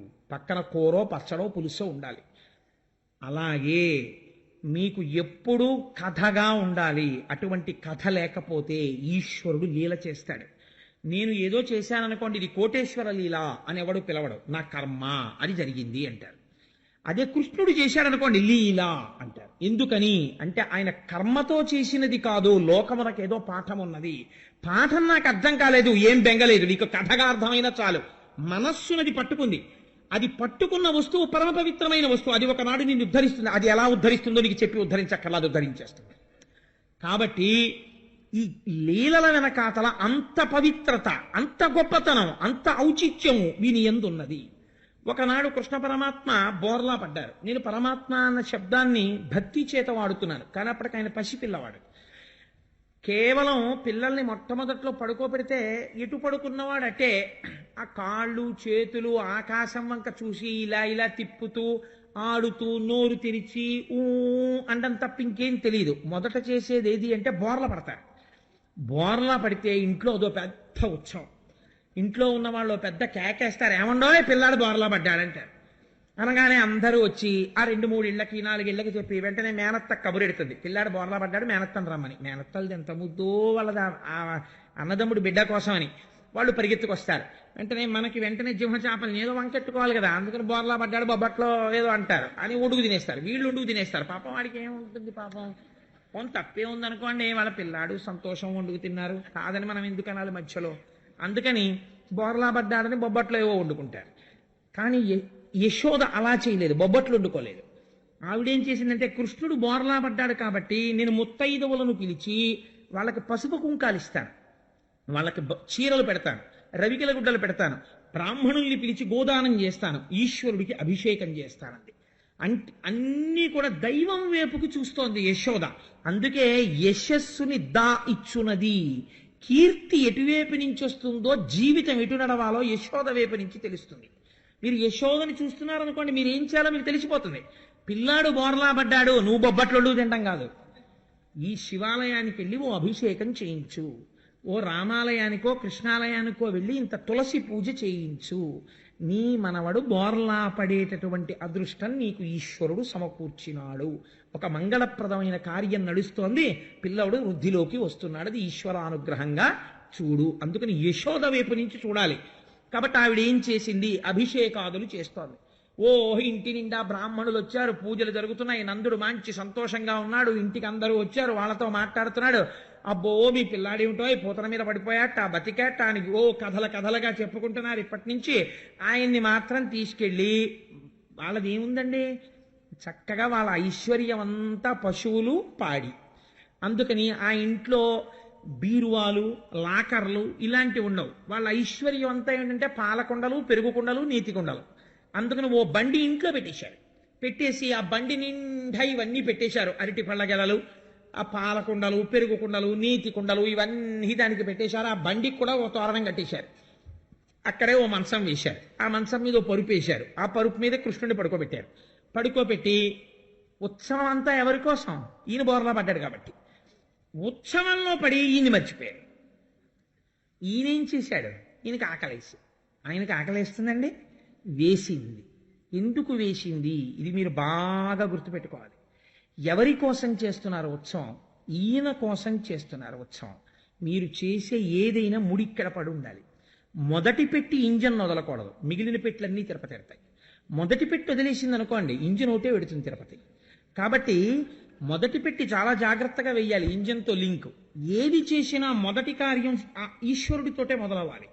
ఈశ్వరానుగ్రహం అని ముందు అని ఇంట్లో ఇది జరిగిందా, రేపు ఒక్కసారి అయితే గుళ్ళోకి వెళ్ళి ఏమి చేయించడానికి నీకు టైం లేదో 11 రూపాయలు హుండీలో వేసి వస్తాను అనగలగాలి నువ్వు. ఆ 11 రూపాయలు కూడా నీకు లేకపోతే ఈశ్వరుడే నిన్ను మొట్టేయడు, ఒక్కసారి వెళ్ళి స్వామికి నమస్కరించి వస్తాను అనగలగాలి నువ్వు. అన్ని ఈశ్వరానుసంధానం చెయ్యగలగాలి. ఆవిడ ఈశ్వరానుసంధానం చేస్తోంది. ఇక్కడ ఈయనేం చేశాడు, ఆకలేసేసింది. ఆకలేసి ఏడుపు వచ్చింది. ఏడుపు మొదలెట్టాడు. ఏడుపొచ్చి నిదిరించిన శిశువా కొన్ని గిదుకుచు చనుగోరి కెరలి కిసలయ విలస మృదు చక్ర చాప రేఖాస్పద పదమున తన్నెనొక్క బండిందండిన్. ఇదో చిత్రమైన మాట. పడుకున్న పిల్లాడికి ఇలా కాళ్ళు ఎత్తడం తప్ప ఇంకేమీ రాదు. ఆ పక్కన ఏముంది? ఓ బండి ఉంది, అది ఆయన పక్కనే ఉంది ఆ బండి. ఈ పిల్లాడు ఏడుస్తూ నిదురించిన శిశువా కొని అప్పటిదాకా నిద్రపోతున్నాడు. ఇప్పుడు ఆయనకి ఆకలేసింది. చనుగోరి అమ్మ వచ్చి స్తన్యం ఇవ్వలేదు, అందుకని కోపం వచ్చేసింది. కెరలి కిసలయ విలస మృదు చక్ర చాప రేఖాస్పద పదమున, చిన్ని అరికాలు, ఇంత అరికాలు, దానికేమో చిన్ని ఇంతంత పెసరకాయల్లో ఉన్నంత పెసరగింజలంతంత వేళ్ళు, వాటికో ఇంతంత తెల్ల గోళ్ళు, అంతా కలిపి ఇలా ముట్టుకుంటే గట్టి గట్టిగా మెత్తమెత్తటి పాదం, ఎర్రటి అరికాలు, అందులోనేమో శంఖము చక్రము అమృతపాత్ర నాగలి మొదలైనటువంటి దివ్య చిహ్నములు. ఇప్పుడు ఈ పాదం ఎత్తి, ఇది మీరు చాలా జాగ్రత్తగా గుర్తుపెట్టుకోవాలి, పోతన గారు ఒక్క అక్షరం అనవసరంగా వేరు. మృదు చక్ర చాప రేఖాస్పద పదమున, అటువంటి కాలుతో ఏం చేశాడు? తన్నెనొక్క బండిందన్నాడు. ఇప్పుడు ఈయన బండిందంటే ఎలా తన్నాడంటే గభాలను తనడానికి ఆయన ఏం పెద్ద ఒంట్లో ఓపిక ఉన్నవాడు గాడప్పటికి. పసిపిల్లాడు ఆడుకుంటూ కాళ్ళెత్తడం పిల్లలకు అలవాటు కదా, ఓ కాళ్ళెత్తి ఏడుస్తుంటారా, కాళ్ళెత్తడంలో కాలు వెళ్ళి ఇలా బండి తేలింది. తగలగానే బండి ఏమైందిట? శకటము హరిదన్ని నది విప్రకటంబై ఎగసి ఎరుసు భురమున గండ్లున్ వికటంబుగ నేలంబడె అకటాయని గోప బృందమ ఆశ్చర్యపడెన్. ఈయన కాలు తగలగానే ఆ బండి ఆకాశంలోకి ఎగిరిపోయి దాని చక్రాలు ఇరుసు అన్ని ధ్వంసమైపోయి అక్కడి నుంచి కింద పడిపోయింది. ఆ బండి తుత్తునీయలైపోయింది. అయిపోగానే ఆశ్చర్యపోయి అక్కడ ఉన్నటువంటి ఈ గోపకాంతలు యశోద నందుడు పరుగున అక్కడికి వచ్చారు. ఫంక్షన్ జరుగుతున్నప్పుడు పెద్దవాళ్ళందరూ అక్కడ ఉంటారు, పిల్లలందరూ ఆ చోట గుమిగూడి ఆడుకోవడం మొదలెడతారు. ఈ కృష్ణుడి దగ్గర ఆడుకుంటున్నారు ఈ పిల్లలందరూ. వాళ్ళని అడిగారు, వచ్చి ఏమైందిరా బండి ఎందుకు ఎగిరింది అని అడిగారు. అడిగితే వాళ్ళన్నారు, నిదురించిన శిశువాకుని ఏడ్చిన కాలెత్తి తాకిన ఈ శకటం ఎగిరెను కాని ఏ మూలమున బండియగయదని తద్బాలుని కడ నాడు చుండి పలికిరి శిశువుల్. వాళ్ళకి అబద్ధాలు ఆడడం రాదు పిల్లలు వాళ్ళు. అందుకని నాన్నగారు ఇంట్లో ఉండేవిరే, కాలింగ్ బెల్ మోగుతోంది నేను లేనని చెప్పేయంటే వాడికి ఓ వెళ్ళి తలుపు తీసి నాన్నగారు లేరని చెప్పేమన్నారంటే నేహేస్తారు తలుపు. అలా వాళ్ళకి అబద్ధం చెప్పడం రాదు వాళ్ళకి. అందుకని వాళ్ళు ఏం చేశారు, అవును మేము ఇక్కడే ఉన్నాం, ఇక్కడ ఆడుకున్నాం, మేము చూసాం, ఆయనేమో లేచాడు ఏడిచాడు ఆ పిల్లాడు, ఆ పాలు కావాలని, ఆ ఏడుస్తున్నాడు, వచ్చి చెప్దాం యశోద కనుకున్నాం, ఇంతలోకే పంటలు వేసుకుంటున్నాం కదా అని చూసాం, కాలు ఇలా కనిపడి కాలు తగిలి బండి ఎగిరిపోయింది అన్నారు. అంటే వీళ్ళు అన్నారు చూసి, ఏమిట్రా వీళ్ళు మాట్లాడే మాటలు, బాలుండెక్కడ బండి ఎక్కడ, అబోభాగంబుపై ఏర్పడన్ కాలంతన్నుట ఎక్కడాటపడుచుల్ కల్లాడిరి జడ్డుంబల్ కేలోకంబుననైన చెప్పబడునే ఏ చందమోగాక ఎంచాలాపించుతు వ్రేలు వ్రేతలు ప్రభూతాశ్చర్యలై అరందరన్. ఎంత వాళ్ళన్నారంటే బాలుండెక్కడ బండి ఎక్కడ, పిల్లాడు చూస్తే ఇంతున్నాడా, బండి చూస్తే అంతుందా, బండిని కాలుతో ఇలా అన్నాడా, బండి ఎగిరిపోయిందా, ఏమిటోనండి కృష్ణలీల అన్ని అబద్ధాలు ఏడా అర్థం ఉందా ఏమిటో ఆయన చెప్పడం ఏమిటి, వీళ్ళు వినడం ఏమిటండి, అంటే పిల్లట ఇలా అన్నట్ట బండి ఎగిరిపోయిందిట అని మనం అనక్కర్లేదు, వాళ్ళే అన్నారు. బాలుండెక్కడ బండి ఎక్కడ, అభోభాగంబుపై ఏర్పడం కాలం తన్నుట ఎక్కడ, ఆకాశానికి ఎగిరిపోయేటట్టు పిల్లడు తన్నేసాడా బండిని. ఈ జడ్డుంబల్కే లోకంబుననైన చెప్పబడునే ఏ చందమోగాక ఎంచాలాపించుతు వ్రేలు వ్రేతలు. ఏమిటి జడ్డి మాటలు, పిల్లలు ఇలాగే మాట్లాడతారు, వాళ్ళకి తెలియదు, ఏదో చెప్పేశారంతే అనుకున్నారు, కానీ వాళ్ళు చెప్పింది సత్యం అని యశోదకి తెలుసున్నది ఒక్కటే. ఆవిడ ఏం చేసిందంటే గబగబా పిల్లాన్ని తీసుకుని, అయ్యో నాన్న అసలు నువ్వు బోర్లా పడ్డావని ఇంత ఉత్సవం చేశానా, ఆకలేసిందా నాన్న, నేను చచ్చిపోయాను రామ్మా అంటారంతే ఆడవాళ్ళు. ఎంత బెంగో పిల్లాడికి ఆకలేస్తే, మర్చిపోయాను నాన్న గుక్క పెట్టి ఏడ్చావా, నీ కాలు ఎంత నిప్పెట్టేసిందో అని గబగబా, అలిసితివి కదన్నా యా కొంటివి కదన్నా మంచి అన్న ఏడ్పు మానువన్నా చన్ను కుడువుమన్నా సంతసపడుమన్నా అనుచు చన్ను కుడిపే అర్భకునకు. వాళ్ళకి ముద్దొచ్చేసింది అనుకోండి, 1కి 10 మాటలు, నా బుజ్జి కదూ, నా కన్న కదూ, నా నాన్న కదూ అంటారు. పోతన గారు అలాగే వేశారు ఆ పద్యం. అలసితివి కదన్నా యాకొంటివి కదన్నా మంచి అన్న ఏడ్పు మానుమన్నా చన్ను కుడువుమన్నా సంతసపడుమన్నా అనుచు చన్ను కుడిపి అర్భకునకు ఎంత దర్శనం చేశాడో ఆ ఘంటం ఎలా వెళ్ళిపోయిందో మహానుభావుడిది. ధన్యుడైపోయాడు. పోతనగానే పద్యాలు చెప్పుకొని మనం ధన్యులం అయిపోతున్నాం. నాన్న అలిసిపోయావా?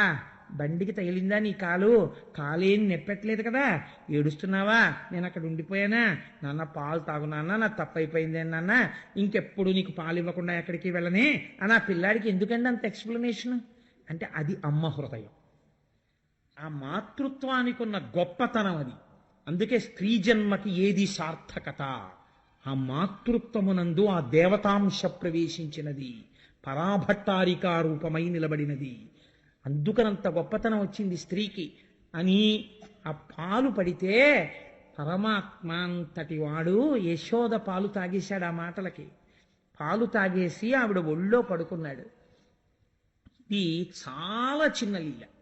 ఇంత చిన్న లీల చాలా తక్కువగా ఉంటుంది, కానీ ఈ లీల వెంటనే రెండో లీల కింద చేశాడు పరమాత్మ. ఎందుకు చేశాడు మీరు గమనించారనుకోండి, చాలా ఆశ్చర్యంగా ఉంటుంది. మనకి ఈ శరీరమును ఈశ్వరుడు ఇచ్చాడు. మీకు కపిల గీత చెప్పినప్పుడు నేను ఒక మాట చెప్పాను, నిన్నటి రోజు కూడా నేను ఒక మాట చెప్పాను. ఆకు పురుగు ఆకు మించి ఇంకొక ఆకు మీదికి వెళ్ళేటప్పుడు ఉపాధిని తన శరీరాన్ని కదిపినట్టు లోపల ఉన్న జీవుడు వేరొక శరీరములోకి ప్రవేశిస్తాడు అని. ఈ శరీరము మనం నిర్మించుకున్నది కాదు, మన తల్లిదండ్రులు నిర్మించినది కాదు. ఇది ఆశ్చర్యం. అసలు అన్నీ నావి నావి నావి అంటాడు.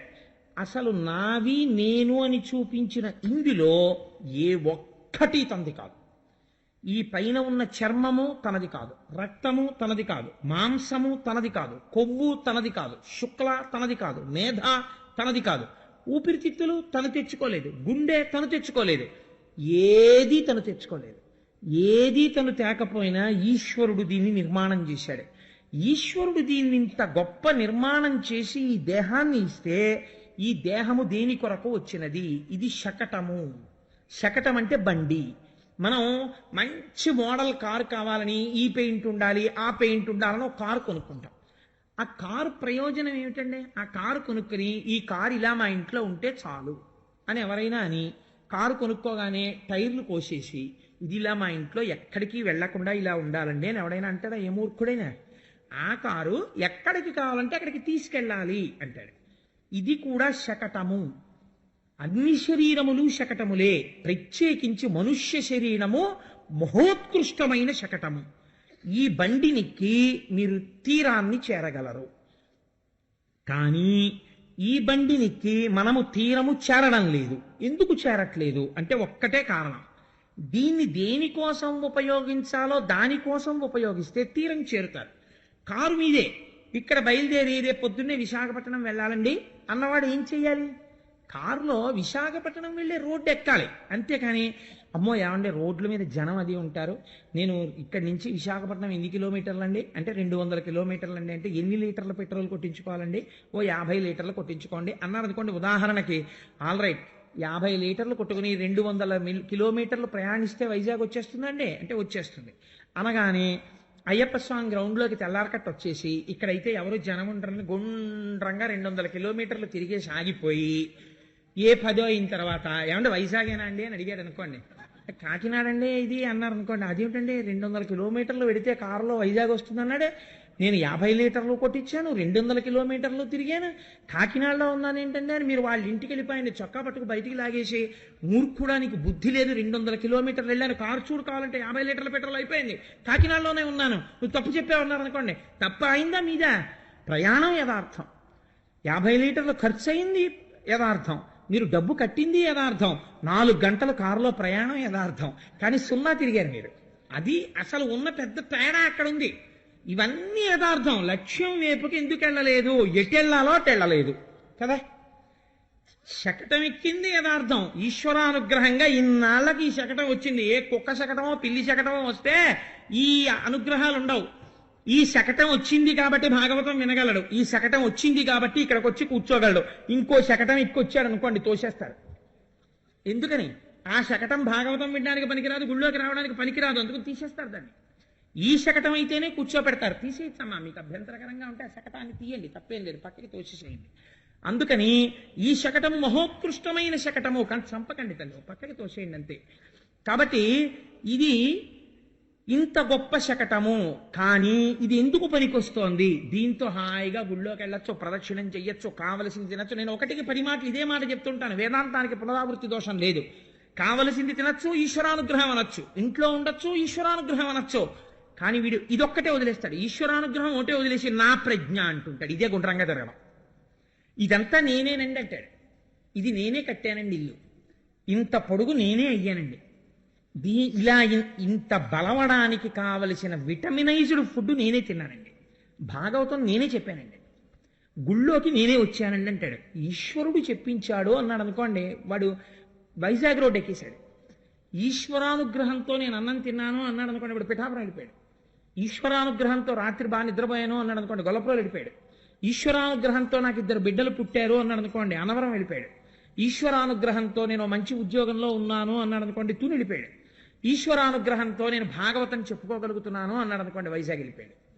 కానీ వాడు అదొకటే తీసేస్తాడు, ఈశ్వరానుగ్రహము తీసేసి నాకండే 2 పిల్లలు అంటే ప్రతి చోట పలకరించిన చోటల్లా ఏమన్నా మీకు ఎంతమంది 2 పిల్లలండి అంటే ఈశ్వరానుగ్రహం చేత 2 పిల్లలు అని చెప్పమని నా ఉద్దేశం కాదు. అప్పుడు వీడు వెర్రాడు అనుకుంటారు. అలా అనక్కర్లేదు, లోపల భావన ఉంటే చాలు కదా. ఆ లోపల భావన ఉంటే సరిపోతుంది. ఆ భావన పోయిందనుకోండి, నోటితో ఎన్ని మాటలని ఏం ఉపయోగం. కాబట్టి ఆ భావన ఉంటే మీరు అనుకున్న లక్ష్యానికి చేరుతారు ఈ శకటం ఎక్కి. లేకపోతే ఇది ఏం చేస్తుందో తెలుసా అండి, షా కటతీతి ఇది శకట అవుతుంది. శం అంటే సుఖం, ఈశ్వరుడు అక్కడికి చేరకుండా విడదీయడానికి పనికొస్తుంది. ఇది రెండూ చేస్తుంది, అది గమ్మత్తు. ఇప్పుడు ఏం చేస్తుంది, గుండ్రంగా తిరగడానికి పనికొస్తుంది. వాడు ఎక్కడున్నాడు, సంసారంలో ఉంటాడు, సంసారంలో చచ్చిపోతాడు, మళ్ళీ సంసారంలో పుడతాడు, అంతే, హీనోపాధుల్లోకి పోతాడు. ఇలా పోకుండా ఉండాలంటే ఏం చెయ్యాలి? రామకృష్ణ పరమహంస చెప్పినట్టు ఎంత గొప్పగా చెప్తారండి. రామకృష్ణ పరమహంస వేసినట్టు ఉదాహరణ వెయ్యడం, రామకృష్ణ పరమహంస చెప్పినట్టు చిన్న కథ చెప్పి వేదాంతం చెప్పడం నాకు తెలిసి ఎవ్వరూ చేయలేరు. ఈ శకటాసుర వృత్తాంతాన్ని రామకృష్ణ పరమహంస మాటల్లో నేను చెప్పవలసి వచ్చిందనుకోండి, ఆయన అంటారు, నాకు మా దొరగారు, కోటేశ్వరరావు గారు ఈ కవర్లో ఉత్తరం పెట్టాను, మీరు ఎల్లుండికి ఇందులో ఉన్న పదార్థాలన్నీ రెడీ చేసుకోమని చెప్పారండి సుబ్రహ్మణ్య శర్మ గారు. ఇంటికి వచ్చి రుద్రాభిషేకం, సత్యనారాయణ స్వామి వారి వ్రతం చేయిస్తా అన్నారు, కావలసినవన్నీ అందులో రాశారండి. ఈ కవర్ మీ దగ్గర జాగ్రత్తగా పెట్టుకుని చదివి రేపు తెచ్చుకోండి, మళ్ళీ ఆదివారం సెలవు, ఎల్లుండి ఏం దొరకవు మీకు, రేపే తెచ్చేసుకోండి అని చెప్పారనుకోండి.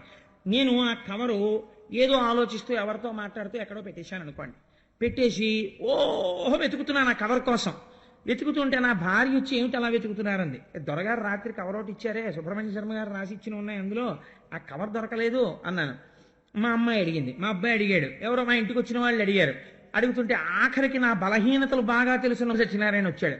ఆ గురువుగారు మీరు ఆ పుస్తకం ఒకటి అట్టుకొస్తున్నారు ఈ మధ్య కొత్తగా, అందులో పెట్టేసి ఉంటారు, అందుకని ఆ పుస్తకం తీయండి అన్నాడు.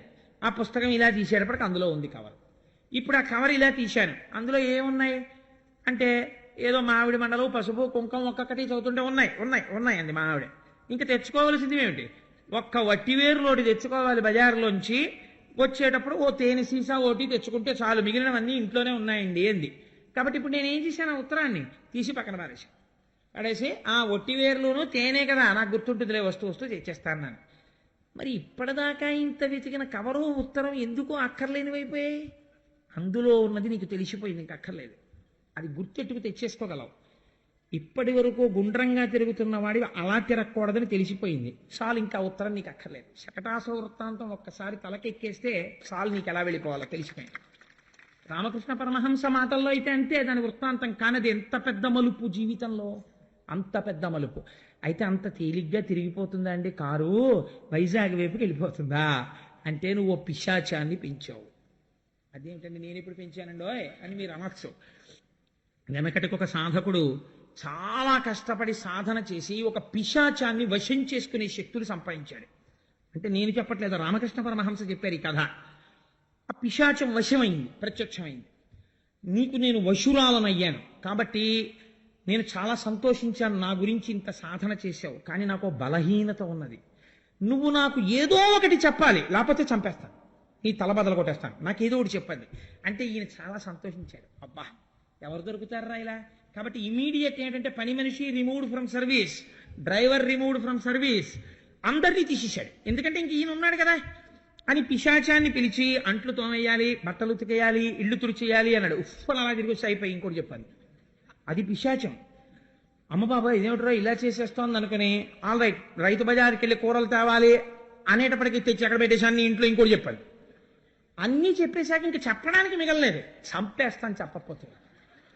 ఇప్పుడు అన్నాడు చెప్తానుండు అని. ఇప్పుడు చెప్పడం కష్టమై కూర్చుంది. ఎందుకనంటే ఇప్పుడు చెప్పడానికి పని లేదు దానికి, చెప్పకపోతే చంపేస్తుంది. ఇప్పుడు ఎవరిని చెప్పడానికి వశం చేసుకున్నాడో ఆ వశం చేసుకున్న దాంతో చేత్తో తాను చచ్చిపోతాడు.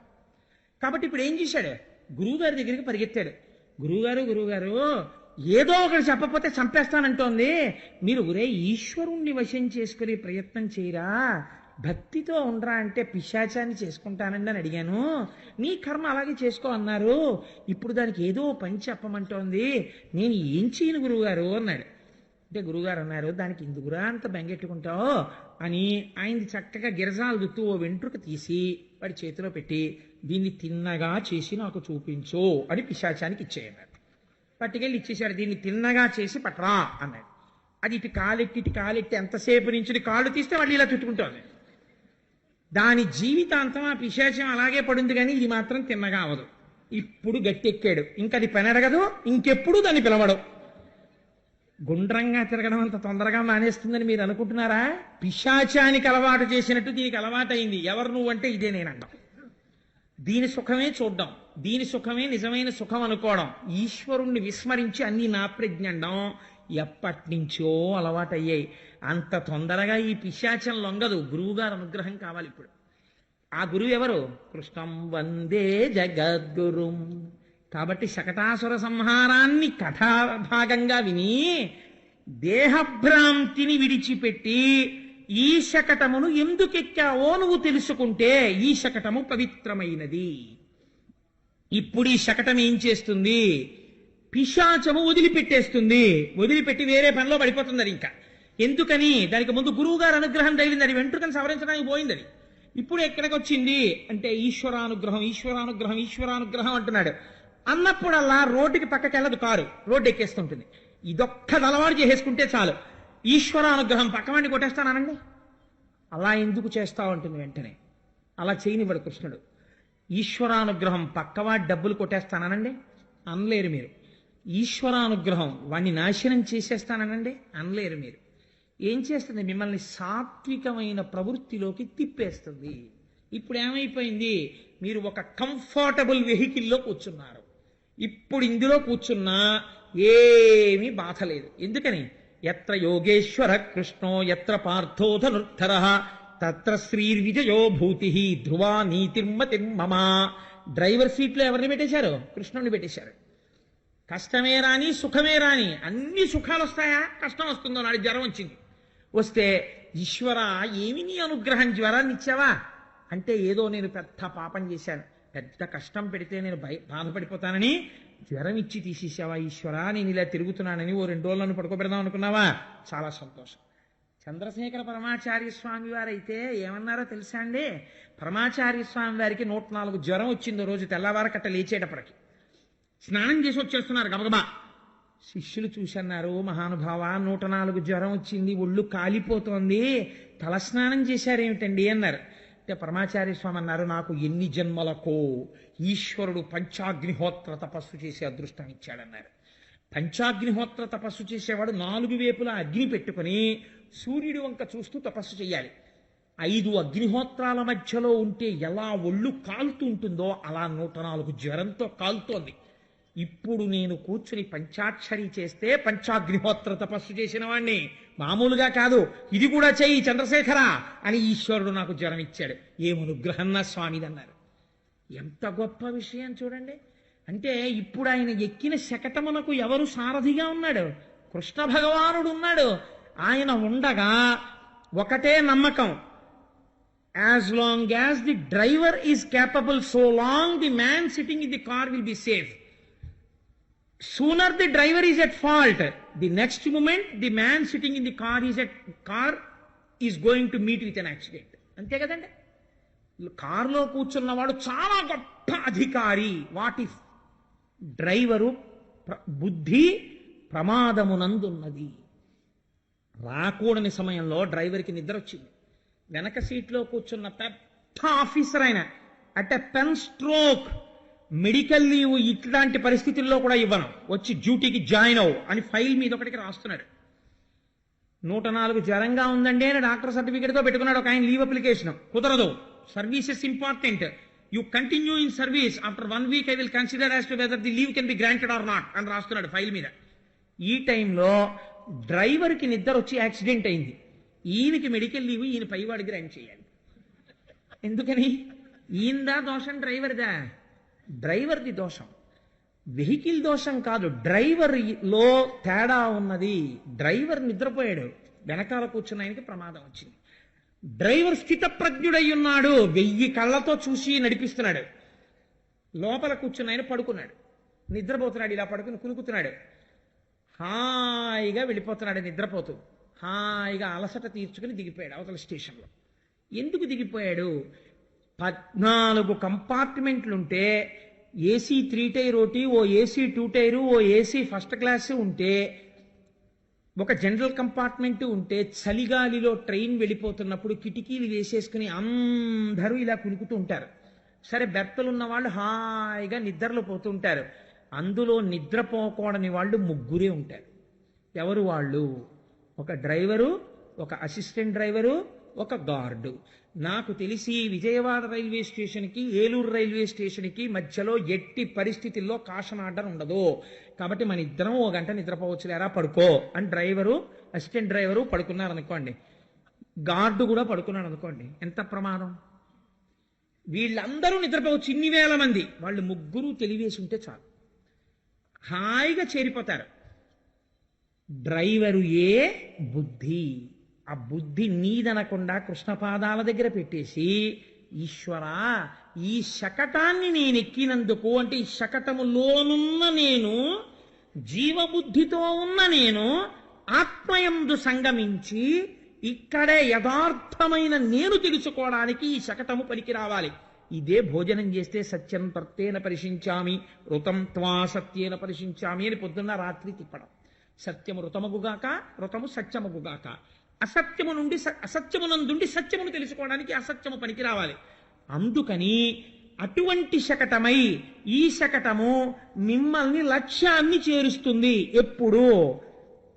తెలిసి కాని తెలియక కాని పరమభక్తితో భాగవతంలో 10వ స్కంధాంతర్గతమైనటువంటి శకటాసుర సంహార వృత్తాంతమును విన్నంత మాత్రము చేత. శకటాసురుడు, ఇది రాక్షసుడు, ఈ బండి. ఎప్పుడు? ఒక్కసారే. ఇదే నేను అన్న భావనతో అన్నీ నేను చేస్తున్నానంటే. ఇప్పుడు మీరు ఒక్కసారి తిరగేసి ఆలోచించండి లీలలోకి. యశోద పిల్లాడు బోర్లా పడ్డాడు, ఏం చేసింది అంటే, ఇదంతా ఈశ్వరానుగ్రహం అని చెప్పి బ్రాహ్మణులకి దానాలు చేసింది, గోవుల్ని దానం చేసింది, అభిషేకాలు చేసింది, బట్టలు పెట్టింది, పసుపు కుంకాలు ఇచ్చింది, పొంగిపోతోంది. ఏది చేసినా ఈశ్వరుడితో కలుపుతోంది. కలుపుతుంటే ఈశ్వరుడు ఏం చేశాడు? శకటమును తన్నాడు. అంటే ఈ శరీరము దేనికి పనికి రావాలో దానికి పనికొచ్చేటట్టుగా మార్చేస్తున్నాడు. ఆసురీ శకటమును చంపాడు. అంటే దీని ఎందున్న ఆసురీ బుద్ధిని చంపాడు. చంపి ఇది పనికొచ్చే శకటంగా మార్చాడు. అంటే మీరు మార్చుకోలేరు, కానీ ఆయన్ని పట్టుకుంటే ఆయన మార్చగలడు. అన్నిటికీ ముందొక్క ఏది ఇంట్లో జరిగినా, ఓ శుభకార్యం జరిగిన మంచి మాట వింటాం, ఏది వినకపోతే పొద్దున నిద్ర లేచావు అదే మంచి. ఇంకెంతకన్నా మంగళం ఏంటండి? లేవకపోతే వెళ్ళిపోయాడు నిద్రలో అంటారు. కాబట్టి లేచావు మంగళం. కాబట్టి మంగళం అయినందుకు ఏం చేయాలి? నేను లేచాను, నా భార్య లేచింది, నా పిల్లలు లేచారు, ఇంట్లో ఉండవలసినవన్నీ ఉన్నాయి, రాత్రి అందరం నిద్రపోయినా, కాబట్టి ఈశ్వరుడు మేలు చేశాడు. కాబట్టి నేనేం చేస్తాను? ఒక్కసారి గుళ్ళోకి వెళ్ళి ఒక నమస్కారం చేసి వస్తాను. కాబట్టి ఇప్పుడు ఏమైపోయింది? మీరు కృతజ్ఞతాభావమును ఆవిష్కరించిరి. మీరు అన్నం తింటున్నారు, ఒక్క మాట, పెద్ద మంత్రం అక్కర్లేదండి, పెద్ద మంత్రం రావక్కర్లా, ఉమామహేశ్వర పరబ్రహ్మార్పణమస్తు. అంటే నేను అదే అనమని నేను చెప్పను. పేరుతో ఏముంది? లక్ష్మీనారాయణ పరబ్రహ్మార్పణమస్తు. ఏ పేరు చెప్పినా ఒక తత్వానికి అందుతుంది. లక్ష్మీనారాయణ పరబ్రహ్మార్పణమస్తు. లేదు, మీకు ఇంకొక నామం ఏదో ఇష్టం, ఆ నామమునకు అర్పణమస్తు అని మీరు దాన్ని అర్పణ చేసేసి ఇది వాడిచ్చిన ప్రసాదము అని మీరు తిన్నారనుకోండి, అంతే, అది లోపలికి వెళ్ళి యజ్ఞ ప్రసాదం అయిపోతుంది. మీరు పడుకుంటున్నారు, 11 మాటలు మీకు ఇష్టమైన నామం చెప్పుకొని ఇంకా తర్వాత మాట్లాడకుండా, ఇప్పుడు నేను నిద్రపోతున్న నిద్ర అంతా సమాధి కాపోతోంది, అంటే ఈశ్వరుడి పాదముల దగ్గరకు వెళ్ళిపోతోంది అని మీరు పడుకున్నారు. నిద్రా సమాధి స్థితి, అది సమాధి స్థితి అయిపోతుంది. కనురెప్ప ఇలా పైకెత్తుతూ మీ బెడ్రూమ్లో ఎక్కడో మీ కులదేవతా రూపాన్ని పెట్టుకుని నిద్ర లేస్తూనే కంటి యొక్క మొదటి చూపు ఆయన పాదాల మీద పడ్డం మీరు అలవాటు చేసుకున్నారు. పరమమంగళంతో ప్రారంభమైంది. మీరు మొహం కడుక్కుంటూ ప్రాతస్మరామి పరమేశ్వర వక్త్ర పద్మం పాలాక్షకీల పరిశోషిత పంచబాణం అంటూ స్మరణ చేస్తూ తోముకుంటున్నారు, మంగళం అయిపోయింది. మీరు సంధ్యావందనం చేశారు, మంగళం అయిపోయింది. మీరు ఆఫీస్కి వెడుతూ, ఈశ్వర నాకు ఒక మంచి ఉద్యోగం ఇచ్చి, నేను పాపం ఎందరో ఈ దేశంలో ఉద్యోగం లేని వాళ్ళు ఉన్నారు, నేను హాయిగా వెళ్ళి ఒక గవర్నమెంట్ ఆఫీస్లో ఒక సీట్లో కూర్చుని కొన్ని ఫైల్స్ మీద నేను రాయగలిగినటువంటి అధికారం నాకు ఇచ్చావు, కృతజ్ఞుడను అని ఒక మాట చెప్పి వెళ్ళిపోయారు. ఈశ్వర నాకు బ్యాంకులో ఒక మంచి ఉద్యోగం ఇచ్చావు, కోటేశ్వరరావు లాంటి వాడికి ఇల్లు కట్టుకోవడానికి లోన్ ఇప్పించగలిగిన అధికారం నాకు ఇచ్చావు అని ఒక నమస్కారం చేసి మీరు వెళ్ళిపోయారు. ఆ ఉద్యోగం ఈశ్వర ప్రసాదం అయిపోయింది. ఏం చెయ్యాలంటే, పూజ అంటే అస్తమానం పూజ చేయక్కర్లేదు. పూజ గది ట్రైనింగ్ సెంటర్. ఇది పరంపరగా నడిచిపోతుండాలి. అప్పుడు ఎప్పుడు డ్రైవర్ సీట్లో ఆయనే ఉంటాడు, డ్రైవర్ మారడు. ఒక్కొక్కసారి ఆఫీసర్ గారు లోపల కూర్చుని మీరు ఒకసారి వెళ్ళొచ్చేయండి అంటాడు, ఇంకోటి ఎక్కుతాడు కారు. ఎవడెక్కినా ఎంతకాలం భద్రం, డ్రైవర్ భద్రంగా నడిపినంతసేపే. డ్రైవర్ని ఎప్పుడూ మార్చకూడదు, కృష్ణుడిని కూర్చోబెట్టాలి. అన్ని ఈశ్వరుడికి చెప్పి చేసేసుకుంటుండమే. ఈ శకటం మిమ్మల్ని చేర్చవలసిన తీరానికి చేర్చేస్తుంది. ఏమిటి నమ్మకం? కృష్ణుడి మీద నమ్మకంతో మంచి పనులు చేసుకుంటూ పోయిన యశోద కోసం బండి తన్నిన కృష్ణుడే మీకు ఆలంబనం అని స్వామి ఆ రోజున బోర్ల పడడం. బోర్ల పడడం అంటే ఏమిటో తెలుసా అండి? నమః, మనః, మనః, మనః అంటే నాది నాది నాది. దీనికి ట్రైనింగ్ అక్కర్లా. ఏమీ లేకపోయినా మనం పిల్లలకి నేర్పేది ఏమిటో తెలుసా అండి? నాన్న ఈ కాలెవరిది? నాది. చెయ్యవరిది? నాది అని వాడికి నేర్పితే, వాడిని ఎవరైనా చుట్టాలు వచ్చినప్పుడు, మా అబ్బాయి చూడండి అప్పుడే ఎన్ని మాటలు వచ్చాయో అని మనవాడిని తీసుకెళ్ళి, నాన్న ఈ కాలెవరిదిరా? నాది. ఈ చెయ్యవరిది? నాది.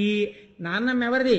నాది అని వాడు అంటుంటే, ఏడి ఏడి ఏడి ఏడి బుజ్జి పండేడి అంటే వీడెవరు అంటే నేను. మనం బాగా విషం మొప్పుతాం వాడికి. వాడు నేను నాది, నేను నాది, ఇంకా జీవితాంతం ఈ రెండే, భ్రష్టుడైపోతాడు. ఈ నేను ఈ నాది విరవడానికి గురువుకి మళ్ళీ ఎంత టైం పడుతుందో తిప్పుతాడు ఆయన. ఇది బోర్లబడ్డం. ఆయన జగదాచార్యుడై వచ్చాడు, అర్ధరాత్రి పుట్టాడు, అజ్ఞానం బాగా ఉంటుంది కాబట్టి చీల్చడానికి.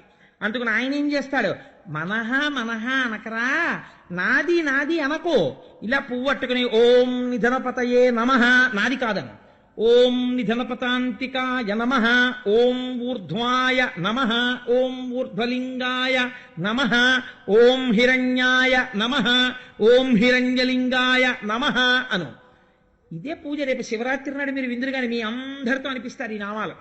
శివాష్టోత్తరం అంతా అనిపించి ఆడ మగ కలిసి అంటారు. మీ అందరూ చేతులు వేసినటువంటి పువ్వులు అర్చన జరుగుతాయి. మగవారందరూ విభూతి కస్తూరి జలం చేస్తారు.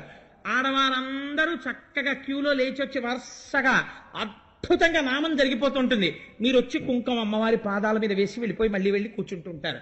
ఎంత అందమైన కార్యక్రమం చూడండి. మనం ఉద్ధరింపబడే కార్యక్రమం జరుగుతుంది. అంత అందమైన కార్యక్రమం జరిగే రక్షగా పసుపు తాడు ఆడవాళ్ళకెడుతుంది, విభూతి ఏమో మగవాళ్ళకెడుతుంది. ఆడవాళ్ళు కూడా విభూతి పెట్టుకోవచ్చు, దోషం లేదు. చక్కగా అందరికీ ప్రసాదం అందుతుంది. అందరికీ లక్ష్మీ కళ్యాణం పుస్తకాలు అందుతాయి. హాయిగా రాత్రేమో ఆ లక్ష్మీ కళ్యాణం ద్విపద ఎలా చదవాలో నేర్పుతాను ఒకసారి. కాబట్టి ఏమవుతుంది? అదృష్టం పండిపోతుందంతే. కర్మ చేత భక్తి చేత జ్ఞానము వైపుకి నడుస్తాడు. పైకి చిన్న లీల, ఆంతరమునందు ఎంత పెద్ద రహస్యం దాచాడో చూడండి స్వామి. నమః నేర్పడం, బోర్లా పడ్డం. ఇది నేర్పి ఆ ఉత్సవం ఆవిడ చేసిందంటే ఆవిడ నమః అంది. నాది కాదు, ఇది ఈశ్వరానుగ్రహం అంది, శకటం తిరిగిపోయింది. ఇంత గొప్ప లీలా. రేపటి రోజున తృణావర్తోపాఖ్యానమని అద్భుతమైన ఆఖ్యానము. మనం జీవితంలో దేని వల్ల చెడిపోతున్నామో ఆ లీల చేసి కృష్ణ పరమాత్మ చూపిస్తాం.